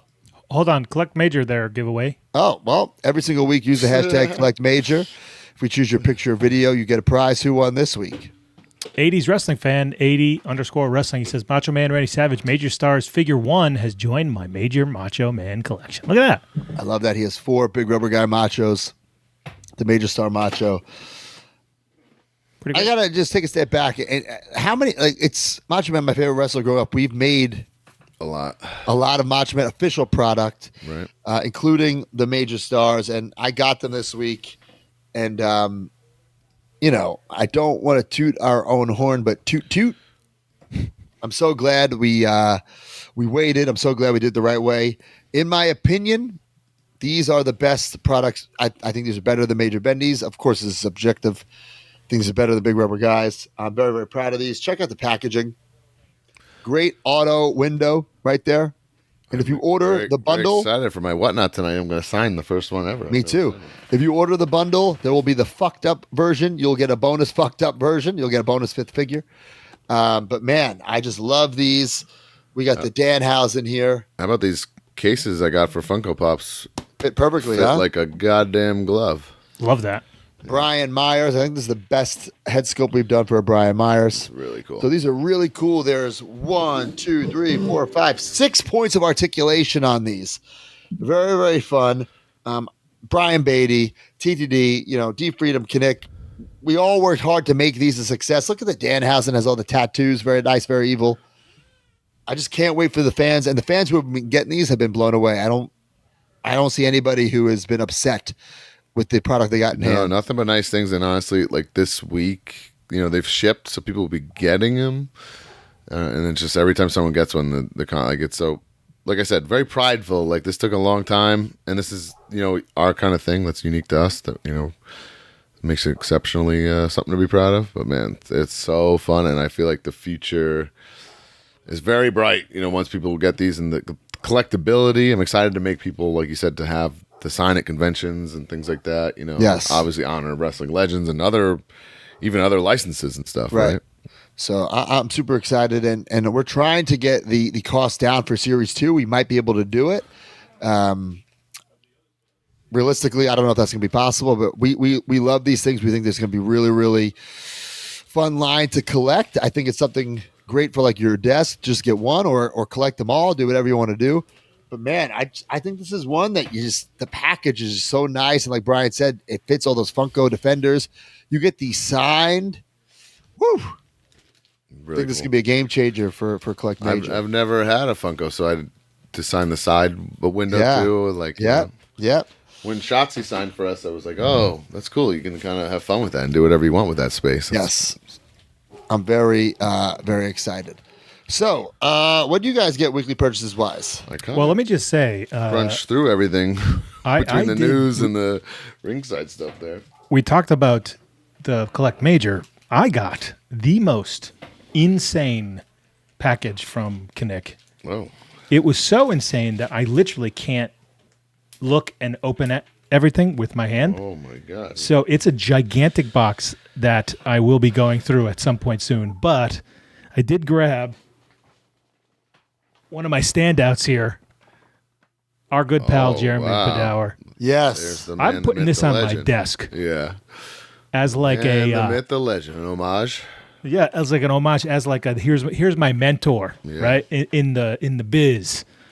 So there's that. And I did get the 3 Matt Cardonas that we already talked about, and just so much Big Rubber Guys, Major Bendies. The Joe Shoes took my breath away finally looking at that garage beer at Joe Shoes. Oh, the details nuts. So really just catching up on a lot of that stuff. And I'll go through that this week when I have some time. But very, very Boxing time, courtesy of our friends, Ringside Collectibles. Yeah, let's see this. The brand new, in stock, Blood and Guts, John Moxley. Let's rip it open. You keeping this or this just research? Research. I love bloody figures, though. First off, the packaging. Too. Look at that. I took them out. You can see the package blood. Is phenomenal, no doubt. All over the window. I'm hearing that's real blood, too. Yeah, it's real blood that John drips on everyone. Yep. Here we are. The pack out here. They got ultra bloody, kind of bloody, and medium bloody, I would say, on the 3 heads. I don't know what title this is. I never know AEW titles. Soft goods. This one he won by mistake? Oh, I'm deep. Or did he lose it by mistake? Soft goods, Death Rider shirt, which I never quite understand for these bloody figures because it makes no sense, but, it's added value. Added value. Added value. You put it on your regular John Moxley figure. Oh, my God. I didn't even see this back here. What do we got? A jacket? A leather coat. Oh, wow. Holy smokes. That's sick. Oh, my God. Whoa, with the mock spray paint on the back. All right. Holy shit. Didn't see that one coming. All right, on to the figure.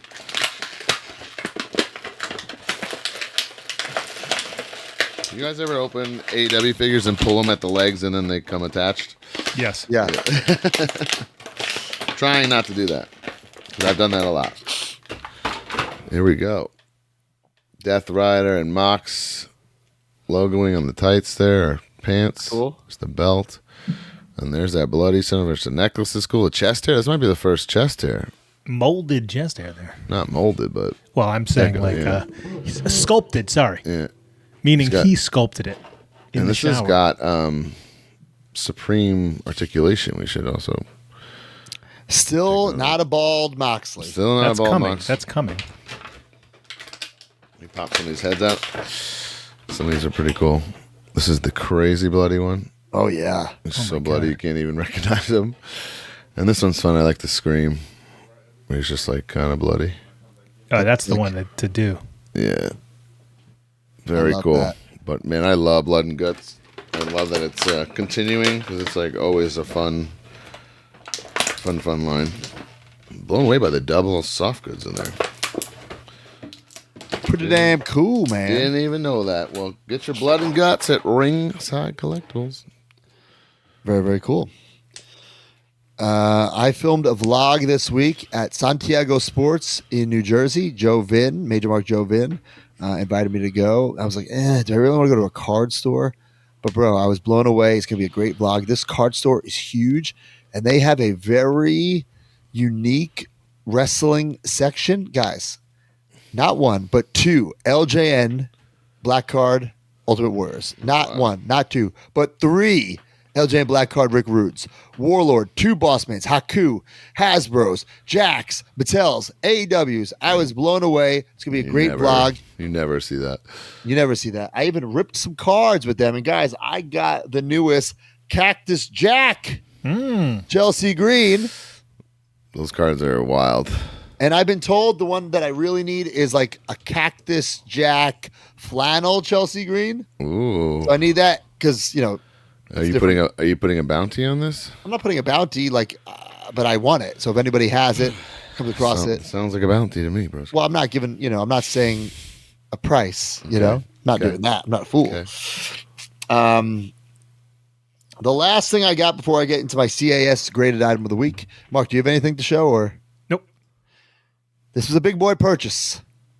Something that has eluded me my entire life. Athleticism.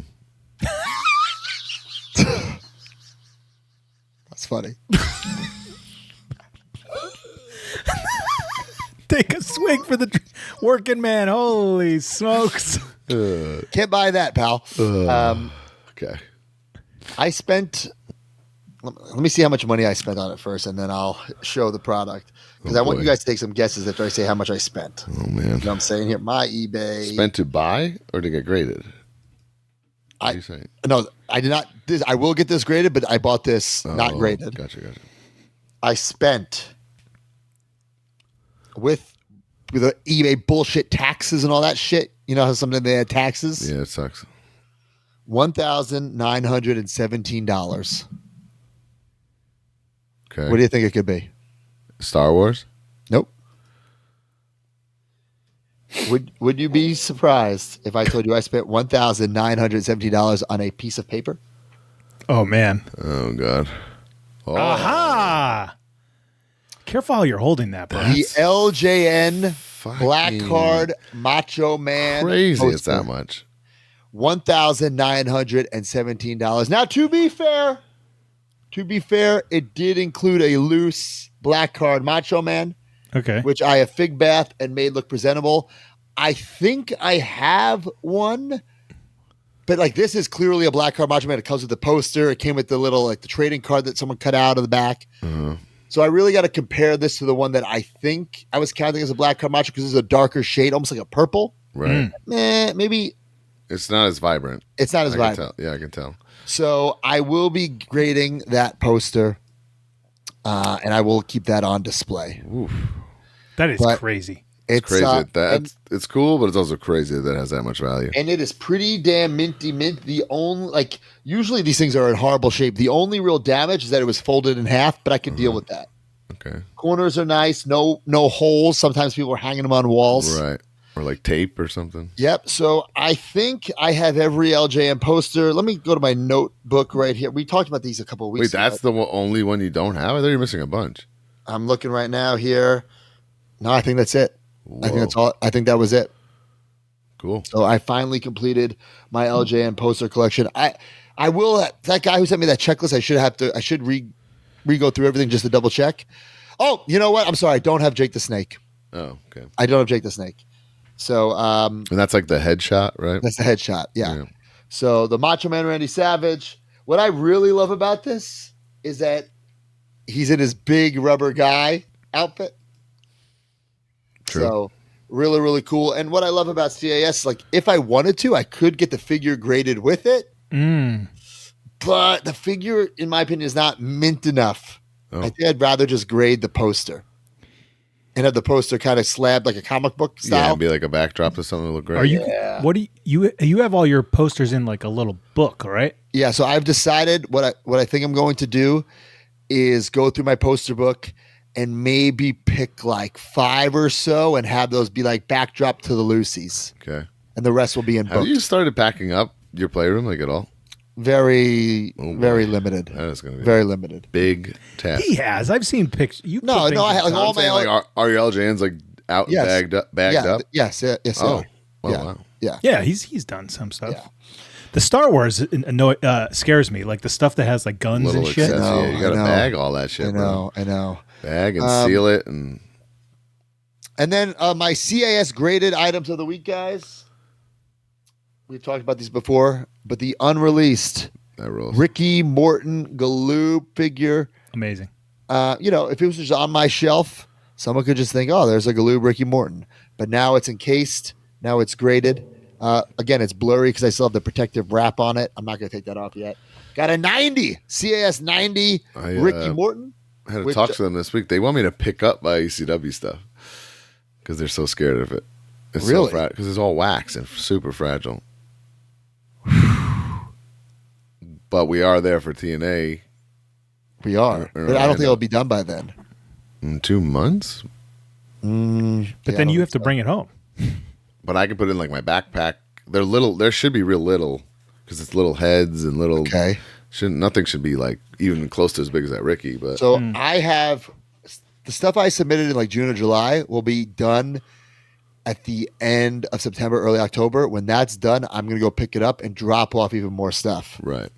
But I also got this back. Yo, baby, yo, baby, yo. That's cool. That's great.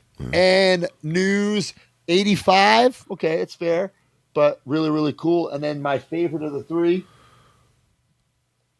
Hey, yo. The stud. A diamond stud.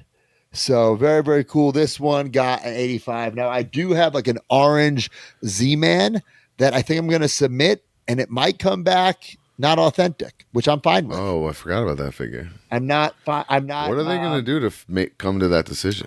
That I don't know. There's, that's what you pay the big bucks for them to grade. It's funny. Someone hit me up today, basically said, "Hey, it was Import Figures. I'm sorry if I'm calling you out. He had a bunch of prototype stuff. He hit me up. He DM'd me on Instagram, being like, "Hey, can you help me out here? Like, I went to go grade stuff with your company, and they wrote me this email. I don't want to butcher what he said. He said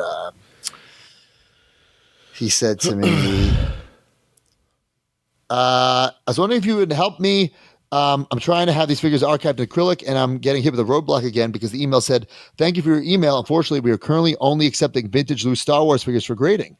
I said, "Well, bro, that is CGA, not CAS." Wow. Another reason to go to CDS. They will do anything. CAS will grade. If CAS will grade this fucking coffee cup if I want them to. Right. So I'm very excited for this tour room, guys. I was in there the other day. I think I have to add another display case, guys. Where? I'm going to block a window and make it not glass, make it something almost like this. So it could be like a pod display / miscellaneous, not miscellaneous figures, but more miscellaneous items. Okay. So I can't just buy something. I think it needs to match the purple and black. Yeah. The lighting was put, the floors have been put in, guys. I'm so fucking nervous about this room. Like, the lighting looked great. I'm adding more lighting. Wasn't enough. Okay. Wasn't enough. Never enough lighting. Right. But definitely not. Chelsea and I were in there with a tape measure. Oh, I got to send you some more videos for the bonus. Han Solo, I don't think is going to be able to fit in the toy room. Oh, no. So luckily, Chelsea's going to let me keep it upstairs.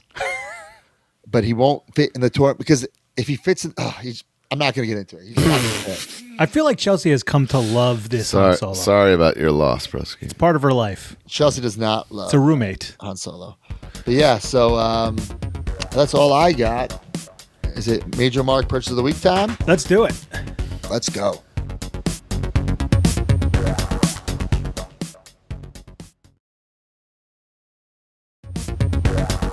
All right, let's rock and roll. Major Mark Purchase of the Week. There we go. The best. That's a tough one. Dan Drain says, while at a local toy shop, I finally picked up the 89 Batcave with original box. I've been itchy ever since listening to the movie review episode. The Batcave itself is missing some pieces, but that's okay since I only paid $40 for it. And the box will display nicely. Missing pieces, open box. Yeah, for $40 is still nuts. Steal. Right. It also included the instructions and unused sticker sheet. So what? It had some good shit. Bro, that is a fucking steal and a half. Yeah, definitely a steal. Then. God, that just looks so like I just want to be a kid again when I stare at that. You know? I have this for my toy room. That's great. And I think I'm going to take it out of the box, obviously, but it looks awesome. Insane. All right, this is I have this, and I've seen this all over the place. Lyle John says, trip to Dallas Vintage Toys this week. I spotted this 1985 WWE Vintage Glass with Andre, Hogan, JYD, Sheik, Volkov, and Piper. Never had seen this before and had to have it. Hard to believe everyone on the glass is gone now. That's crazy. Oh, man. This is not like something really hard to find. I see this all the time, right? But it's so unique and cool. Just because it's like to that time period. Yeah, right. Yeah. It's a great cup. Yeah. Huge. You can put a nice iced coffee in it. I drink out of it all the time. There we go. Look at this. We've met this man before. Oh, shit. I reamed this guy out at Kowloon. Dominic Mysterio. Dan Chiasen, he says, I have been waiting on this one for a while. My cashier got a kick out of it for sure. Oh, my God. So he got a Dom Mysterio. It's got to be figure. so awkward. He looks so much like Dom Mysterio. It's crazy. To look like that and pay for that, it's got to be so awkward. Yeah. He started wrestling school. He put a post. He started New England Pro Wrestling Academy. He's now a student of Max Smashmaster. So there we go. I could have sworn, maybe I'm wrong, that I was yelling at him that he needs to change his look immediately. Probably. I don't know about how can you be in wrestling? I don't know about immediately because not like he's gonna have a match tomorrow. But yeah, it's not gonna like. Before he debuts, he has to think about he'll just not look like such a poser. Dom Mysterio tribute act. Yeah. I mentioned this last week. There you go. Is that your leg, Mark? Yeah. There it is. That's what you're covering up on your arm. Peter B. Cisco. Oh, look at it. It's the zombie sailor artwork versus the Mitch artwork. Oh my God. He says the last name is pronounced Cisco, like the rapper. We knew that. Dong, dong, dong, dong. This zombie sailor heels and faces Bastion Booger action figure isn't just a collectible. It's a one-of-a-kind piece of wrestling history. I was personally trained by Mike Shaw, Bastion Booger, in 1997 in Michigan. What? Where my own journey as a professional wrestler began. To honor his legacy, I was fortunate enough to have this figure signed by his entire family, his widow, Kelly Shaw, and both of his children, Josh and Amanda. That makes this the only Bastion Booger figure in existence signed by the entire Shaw family, a truly unique and sentimental item that can never be replicated. Beyond this figure, I am proud to be recognized by the Shaw family as the owner of the world's largest collection of Mike Shaw memorabilia. My dedication to preserving his memory even extends to my own skin. I am the only person in the world with a Bastion Booger tattoo. That's incredible. The signed figure stands as a centerpiece in celebrating the life, career, and legacy of Mike Shaw, a man who not only entertained millions around the world, but also helped shape me into the wrestler I am today. That's really cool. Yeah. What a unique situation. Great, a well-written story there, pal. I love that. Very cool. Look at this. A little unique merch stand. Art Carden says, I completed my Major Wrestling Figure Podcast Bendy Crew by picking up Broski from a fellow Major Mark in the Thursday Flea. Together, I was able to use the Bendies as a visual aid in a very serious presentation I gave at an economics conference Saturday. Nice. And they made an appearance at my makeshift merch table. That's incredible. Shout out Thursday Night Flea Market. The Love place to be. Facebook, MajorMarks.com. Here's a cool one. This is interesting. Andrew Scannable. He says, I got the very controversial signed Target Hulk Hogan 40th Anniversary 3-pack. After many delays and finally a canceled pre-order, I got it from an eBay seller. Myself and fellow Major Mark Sean Long did some sleuthing and unraveled the mystery of how the seller came upon a large amount of these. Why Target decided not to sell them is another mystery that's unlikely to be solved. So how did they get them? No clue. What? Like, this is what Limpuma had too. Like, were those stickers that they put over like a trading card? I believe so, but I'm not quite sure. I'm like that. I know that's Hulk's autograph, but it looks like shit. I saw someone with one that said Hulk Stirp, but yeah, I think it's a small window. Right, so he's trying to fit it on that sticker, and then which he's gone. So beggars can't be choosers. But if I've seen him sign that, and it's his big beautiful autograph, so it's kind of like if someone had that with like all three signed, like three Faces of Foley style, ton of people have them. I think I'd want one. I've seen it. Damn, I would Pretty want cool. one. All right, here's the display. Now, a lot of times we show those really neat looking, clean displays. This is not that, but it's really cool. I still like that, though. I know. I liked it because it looks like a kid's toy room almost, like a cleaned up kid's toy room. I mean, He says, not for me. I have too much OCD for that, but that's pretty sick. He says, Rocksteady Noakes says, just one side of my man cave. Way much more vintage Star Wars on the other side. More pics in the replies of this, but this is the main deal. Yeah, I like it. It looks like kind of like a toy store, right? Yeah, it looks shelves, stuff on display, lots of cool things hanging. Nice job. That's what I love about collecting. I love about toy rooms. There's no rules, and everyone's cool. Everyone's way of collecting is cool. Everyone's way of displaying is cool. So many different flavors of ice cream, if you will. If you will. Is that it? That is it. Let's move on. All right, guys, let's go to the Q&A.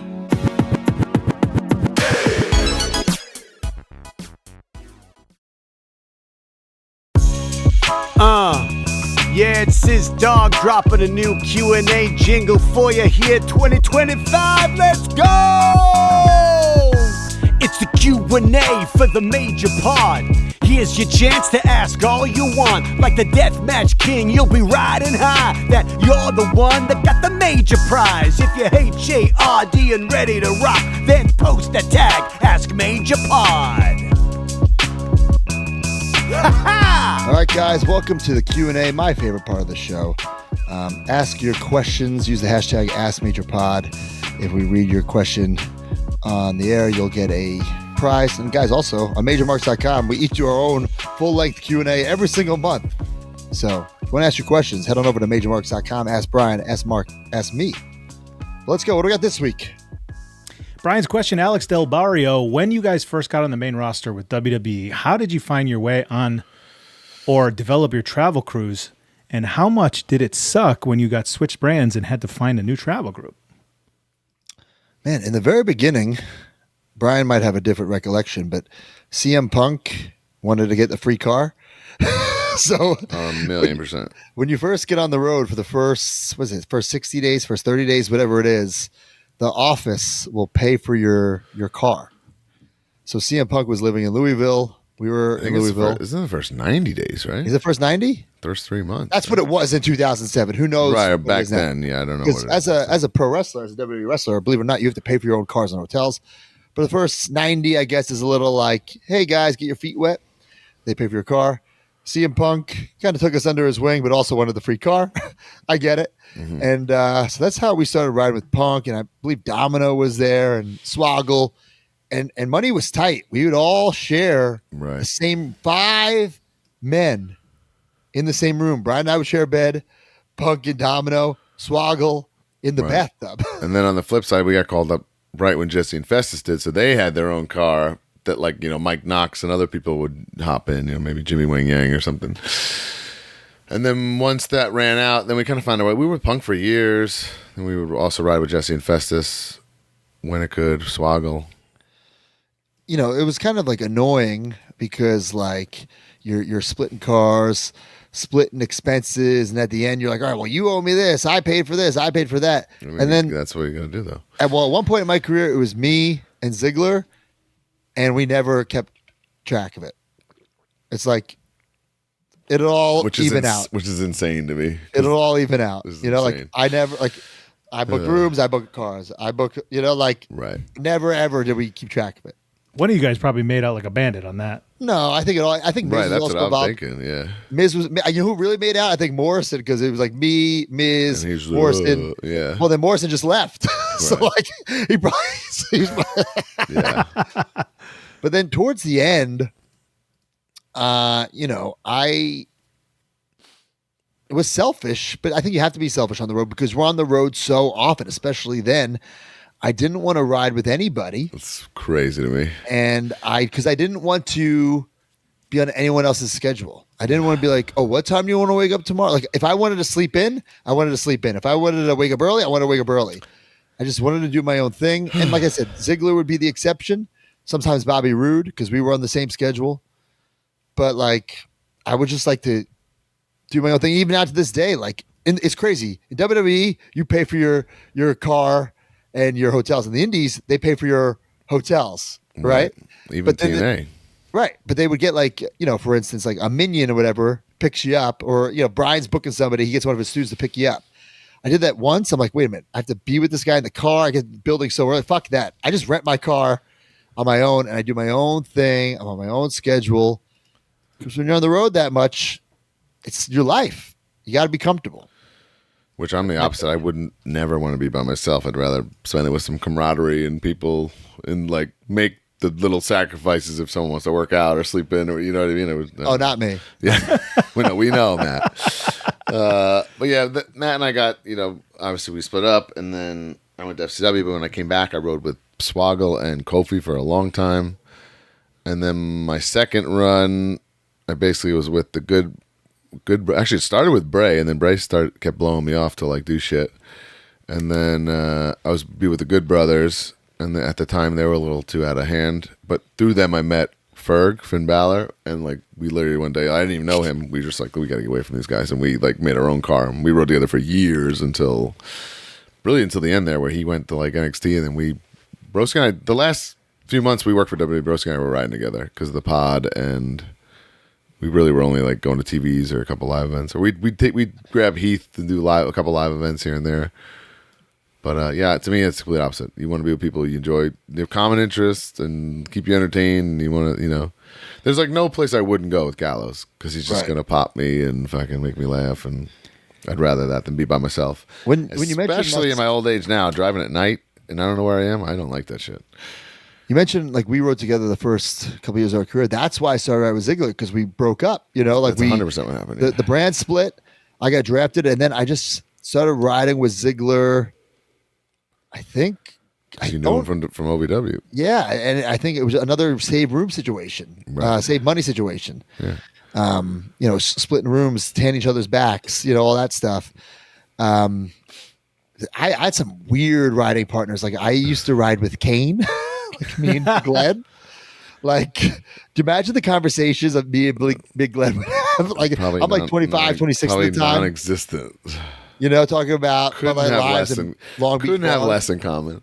What, like, how did that begin? Like, was he like, hey, do you want to ride with me? Or you were like, hey, can I ride? What? I honestly, I couldn't even put it together. I He couldn't threw even you off tell the you. stage and was like, get it. There was times- Hey, Glenn, you think I should buy this Secret of the Ooze replica canister?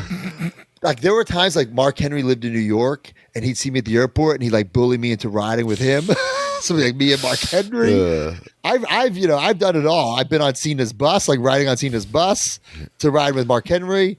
I've had the Kali duty a couple of times where the office will pay. Hey, first of all, there was the Deep South one where you were forced to do it. Right. Then there's the one where he's on the road and the office will pay for your cars and hotels if you ride with Kali and drive him around. Which isn't worth the trade-off. Trust Not me. worth the trade-off. But I did it a couple times. And I said, "Oh, it's not worth it. It's not worth it." But everyone has their different, their different style on the road. What they do, if they like, if they like to drive at night or in the morning. Nies and Ari always talk about the 205 Live crew, and apparently sometimes Nies would get a whole ass van and take all of them. Like, but those guys weren't like making towns; they were just going to TVs and playing video games in the locker room. It wasn't really, right, road warrior shit. Well, whenever they had to do traveling, they would all travel together.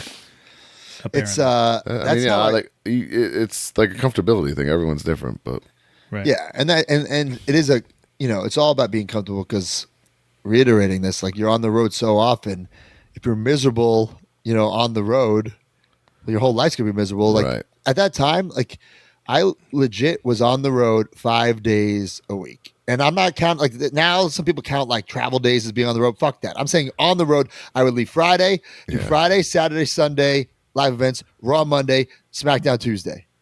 Like 5 days a week. And you would land at some point mid-Wednesday. It's like baffling. So you would have Wednesday and Thursday at home. I try not to sit and think about it. The guys at WWE don't do live events anymore. They travel like 1/4 of what we used to do, and they make 10 times the money. Good for them. I know, good for them. I try, and I wouldn't change it for the world. It shaped me as a person and as a wrestler.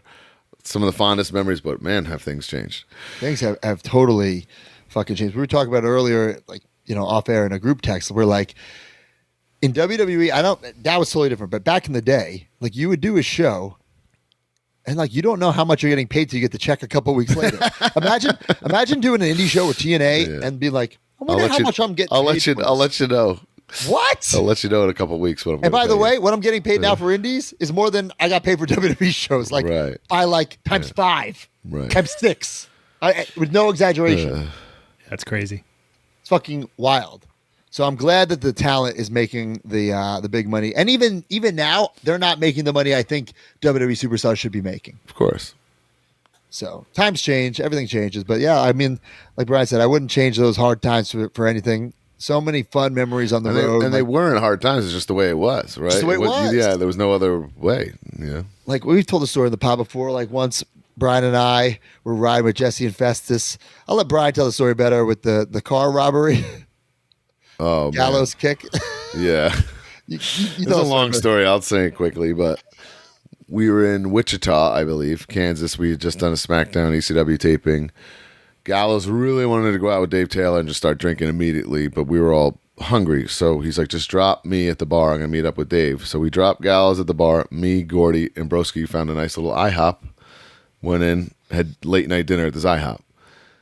We come out, we get back in. Gordy's driving. I'm in shotgun. Broski's in the back.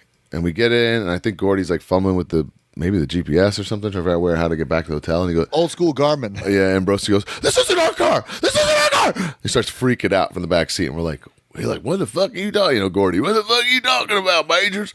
And he's like, this isn't our car. And we're like, what? And we're like, what the fuck? What do you mean this is our car? And then you go, but then where's all our stuff? And we go, what? Like, all the backpacks and bags were gone. But Gordy didn't lock the car. So said thief just walked up, jiggled a handle, took everything in sight, and took off. So we called. Luckily, the trunk, they didn't mess with the trunk, and the trunk had a couple gear bags and stuff. I remember, like, my gear bag didn't get stolen. Maybe the trunk just, it was a little car, so like the trunk just had like my gear bag, Gordy's gear bag, and Broski's, but then like basically everything else was stolen. Our backpacks, our personal stuff, our belongings, our portable DVD player. Remember those? Gallows gear. So we call the cops, they come, we call Gallows, we're like, hey man, you gotta come back here, like this is a situation, whatever. He gets dropped off and he pulls up. we're catching him up to speed. He's like, and of course he's got like a buzz or whatever. He's like, God damn it. And he goes to take this huge like Rocky Maivia foot stomp to the car, but then at the last second, like kind of works it and doesn't even touch the car. And it's like silent because we're like, what just happened? Then someone said like, Drew, did you just kick the car? He goes, I changed my mind the last second. It was just a mess. But luckily, honestly, I mean, it was a brutal situation. What was in your backpack? Everything, like all our chargers to our phones. Your and dude wipes. So we went straight to a 24-hour Walmart. I remember, like, so defeated. And we all bought, like, toiletries and everything just to get through the night and go home, and chargers and crap. And damn. The funny thing about it, all our gear is like irreplaceable, except Gallows has plain black trunks. So like it wasn't really that tough for Festus to get new stuff in a week's time or whatever, which kind of helped out the situation. You know what I mean? True. Good time. All right, my question. Nothing ever came of that, by the way. I remember police reports. They would call. They took like I don't know, like the PIN numbers on our iPods and all these things that got stolen. It didn't amount to shit. Damn. Mm-hmm. Russell Linderman at Russell Linderman. He says with figs being made of Zodiac, Golga, Gooker, even a toilet with Mojo in it, is there any character or moment you still think there's never a chance of, i.e. Beaver Cleavage, Katie, Vic, Kiwi? Beaver Cleavage sounds like one. Katie Vic is definitely one. Katie Vic wasn't a person. Like, right. You can't even, well, you could put a dead body in a casket, but that's never going to happen. Not happening. I'm not saying Beaver Cleavage couldn't happen. Like, yeah, I don't think that's... The name... It's like, what would you call it? Beaver? Even that is a nickname for... I just don't think people want the figure. No, definitely not. I don't...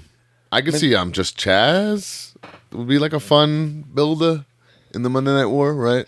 But he's kind of saying what wouldn't be done. I'm just saying I could see that being done. I'm trying to think. Those are definitely untouchables. There's a lot of guys that like... Who's thinking about them? Like Prince Iakea? Something like that from WCW. I'm looking ahead here at this green card on my wall, and I'm thinking after that Dark Side of the Ring, they'll never touch a Ludwig Borga product. Right. You know? Oh, no. Definitely not. There's definitely some people like that in the business. Anybody who did something horrific after their career probably wouldn't be done. You know, I'm sure you could think of some names. Yeah. That being said, I would love a Prince Iakea. Is that what that's why we're getting at here in the seg? No, but Chris DiGiovanni said, could Muhammad Hassan be done? See, I would love a Hassan. Even that one I do think is a little too dicey. Too dicey. Ooh. People have to realize, I don't think people speak, we just did a whole segment on him, but like WWE does not really acknowledge Festus. They don't acknowledge Eugene anymore. They've been like quietly. Those are two. Festus they could have done like a Ruthless Aggression figure. They didn't do it. Those have been quietly kind of never spoken of again. You know. Those are good examples. Zack Ryder never spoken of again. He got pushed off the stage in the wheelchair. We never saw him again. All right. Well, they made a Zack Ryder figure technically after you left, so. That's true. They did. The Chelsea with the bleacher creature? No, the Edgehead. Edgehead, yeah. That's we worked there when they got made. All right, Matt's question is Keenan Goby at Keenan Goby. Is the Major Pod Network still a thing? This is, I mean. In your hearts and dreams, it is. It's not. So what happened? During the pandemic, this podcast blew up. And everything we were doing, don't want to say turned to gold, but it turned to like really, really shiny and really, really successful. And we had all the time in the world. You know, we had the FWF pod. You know, we had the major pod. We had all this stuff. So we thought, well, what if we have our own podcast network? And like Brian will do Extreme Conversations, an ECW thing. And I could do MC True Long Island Story, you know, and then we'd get Mark was going to do a Marvel Legends podcast. You know, he had the beer podcast. I think that's true, but there was a video game, you know, the Game Marks, the Card Foundation. So we thought we can have all this under one network and then we'll make all the money. And it just turned out like we were just spreading ourselves too thin. And I think it was also confusing, you know, the audience. I still think to this day it fucked up our YouTube channel because we rebranded our YouTube channel Major Pod Network. Right. So like in the back end, it's still a thing, but it's not something we advertise. Sometimes on some of the bonus shows, you still hear the old intro, which I wish we'd kind of change. Right. Because it's not, you know, we were branding things as the Major Pod Network presents this, that, you know, I think even on the first set of Bendies, it's on there. But it's not, you know, officially still a thing. For some logistics, it is, but no. Yeah, so that is the glass half empty answer, and I would prefer to say the glass half full answer, which nothing you said was wrong. But what I would say is technically we do still have the network because Card Foundation is still on it and still have our original agreement, and the MWO is still on the Major Pod Network. Yes. And I was just telling, Brian, I meant to tell you this. Mm-hmm. Scorpio Sky was at that ECW show that the fight broke out. Right. As a young fan. Okay. And we were talking about this, and I go, Heatwave 2000. Yeah. So I go, hey, we did a whole ass podcast about that, and I explained the whole Extreme Conversations. And a couple weeks later, he which is blew my mind. You know, you say, hey, you should listen to the thing, and somebody's like, yeah, okay, and then you're like, Right. done. Right. But when you're bored and traveling, who knows?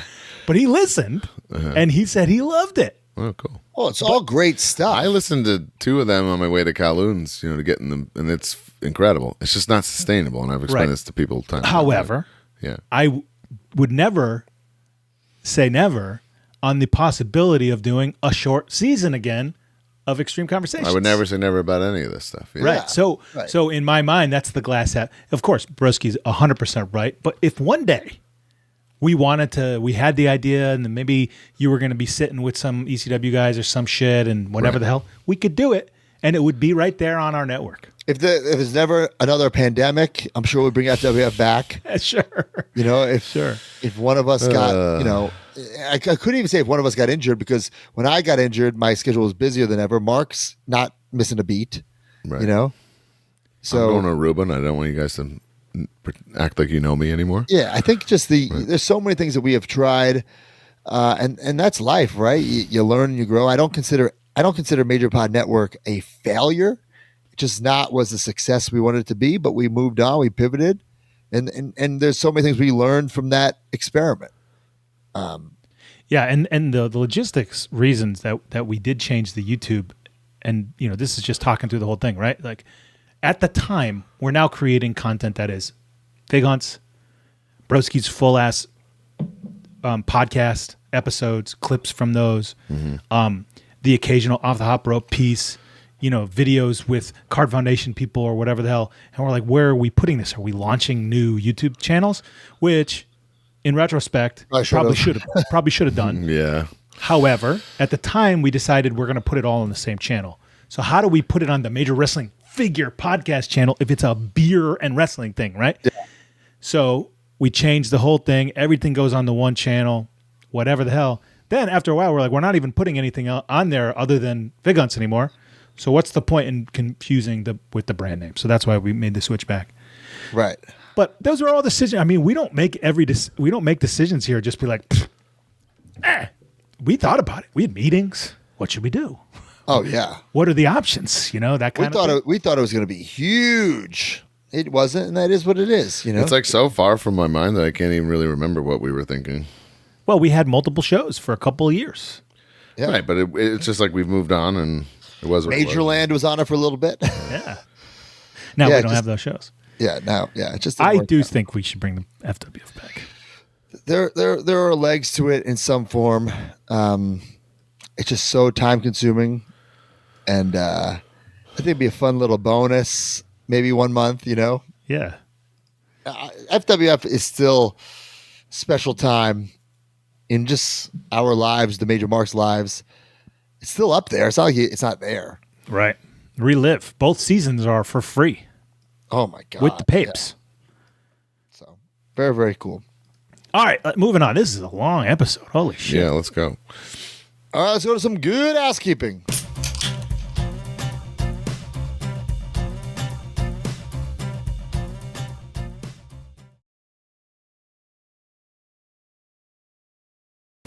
All right, guys, welcome to Good Housekeeping, guys. YouTube.com/@MajorWFPod. So much stuff in the backlog, guys. Mark, tell us about what we got coming up. Well, today, as we're recording this, or this week, we put up the full interview with Raven. That the viral sensation interview with Raven went up on our channel. Great audio, great video, great chat with Raven. Everywhere I went, the Rhino show on Thursday, even Sunday at the signing, people bring, like, I can't believe how much people enjoyed this clip. Like, That clip and the hack clip did. Yeah, I said, you guys, if you haven't seen the Sandman clip, it's just as good, in my opinion. Dugan. Me and Dugan. They were going to put the straps on me and Dugan. So I think next week will be, if I get my hand back, next week will be a fake hunt, and then maybe we'll do the hack interview after that. But we got a lot of stuff coming, some great vlogs. Broski buying a huge Star Wars figure we talked about last week. So you need everyone to give that Mackenzie unboxing some love, bro. I don't know what happened there. Oh, hey, I heard something crazy about YouTube. They added something. Okay. Somebody wrote this. Actually, I can just read it to you. It's a really adorable father and daughter unboxing with some life lessons involved. I talked in Silver Linings last week about the YouTube just like jumping off of a cliff with a video. And somebody explained that it's across the board because YouTube views are down across the board due to YouTube using AI to auto-restrict videos they deem to be quote-unquote adult. In August, many accounts had restricted mode automatically turned on. If you go to the Major Pod channel with restricted mode on, so these are accounts that, as in like, I'm a guy watching videos, right? So you search for TMNT 90s movie. Right. They will restrict videos that they deem adult if your account has this restricted mode on it, right? So he said, if you go to the Major Pod channel with restricted mode on, all the vlogs are available, but all of the podcast episodes disappear. Some huge YouTube channels have reported a 40% decrease since these implementations. Anyways, all of this is to say the drop is a YouTube problem, not a Major Pod or content problem. So Okay. that's what Kevin Ford says. So I don't know about that. Very interesting. Yeah, I don't know why the Mackenzie video, which is clearly for kids, which could be part of the issue. There's a kid in it, but it's made for adults. Maybe it got showed to less people. I don't know. Yeah. But yeah, we got a bunch of vlogs with those interviews. And of course, the Galoob, the thing D Freedom worked so hard on. I'm hoping when Mark's arm's ready, soon this we week. get that out. If I get my really, hand. really cool. Of course, ProWrestlingTees.com. Get your Major Pod stuff that he got over. And the New York wouldn't push him shirt. That's up on there. Patreon.com, MajorMarks.com. Guys, the subscription service, the fan club, the community. Every single week we give away a prize to a new and old subscriber. Who do we got? First time in the line this week, Jennifer Bradford and the classic superstar. I don't know if he's related. Thomas Buck. Wow. Is he related to Pat Buck? Guys, you get this podcast early and ad-free. Access to the Facebook group. 2 bonus episodes plus all the Ask Matt, Ask Brian, Ask Mark, anythings. The bonuses this month. We recorded one today. TMNT 1990. We talk about the movie. We review the movie. We talk about the figures. And then next week, we're doing a deep dive with TTD. Mark, maybe you can create a thread to get some questions. Great idea. It's not just going to be figure design. It's going to be like TTD does everything. He does the logos, the T-shirts, the gear, the figures. So it's going to be really just a TTD design bonus pod. And we're going to show some never before seen unreleased concept art for some of our figures, maybe some of our gear too. So that's going to be a fun one. Of course, figure dissecting with D Freedom. Let Him Breathe, myself, Silverline, and Captain's Log with Joe Shoes. Shoes had Ravishing Robert on. Check that out. And then, oh, baby, he's Happy Hour. What do we got? Not sure. We got a little while left to the month. We got to talk about his something. Outlaw Bendies were flying this weekend. He couldn't believe it. I said, well, we really talked those up on the pod, pal. Yeah. I think he sold them out where he was because I think people were stockpiling them to send to friends because they were like, I don't know if I'm ever going to see him again. Well, listen to this last episode because he is not dead, but he is having an existential crisis. What Might else? be working at UPS soon. Who knows? Oh, boy. God. Oh, boy. If you want to advertise your products or service, hit us up, majorpodcast@gmail.com. Whatnot every Monday. Brian and I are on Whatnot. If you're listening today, I know Brian and I will have our Major Stars autograph for the first time. First time, baby. Major Rewind every 2 weeks. Jay George takes you on a trip down memory lane. I wonder if, like, when he edits, is he like barefoot? Is he wearing sneakers, socks? What's his deal? Not quite sure. He worked Cap barefoot. I couldn't believe it. Oh, disgusting. Does he take to go to the bathroom? Like, is he wear flip flops backstage? I was at Fandango's wedding for that particular show, so I just went to class and did the tape review where I. Well, one of the Von Erichs doesn't wrestle with shoes, and he wears flip flops all over the place. So good. I like that. Like a Matt Riddle style. Like Speedball's walking around, no flip flops. Right. Yeesh. Oof. All right. And from the vault. What's the latest from the vault? I don't know, but it's a From the Vault week. I'll have to think of something. Not sure. All right. Plugs this Thursday. I will be in Jeffersonville. I believe that's Indiana. For back to Indiana. Juggalo Championship Wrestling. It's a Thursday booking. I have a big title match, a JCW title match against Too Tough Tony. Is this your debut? This is not my debut. Oh, it's my in-ring debut. I did commentary once. Okay. My in-ring debut against Too Tough Tony.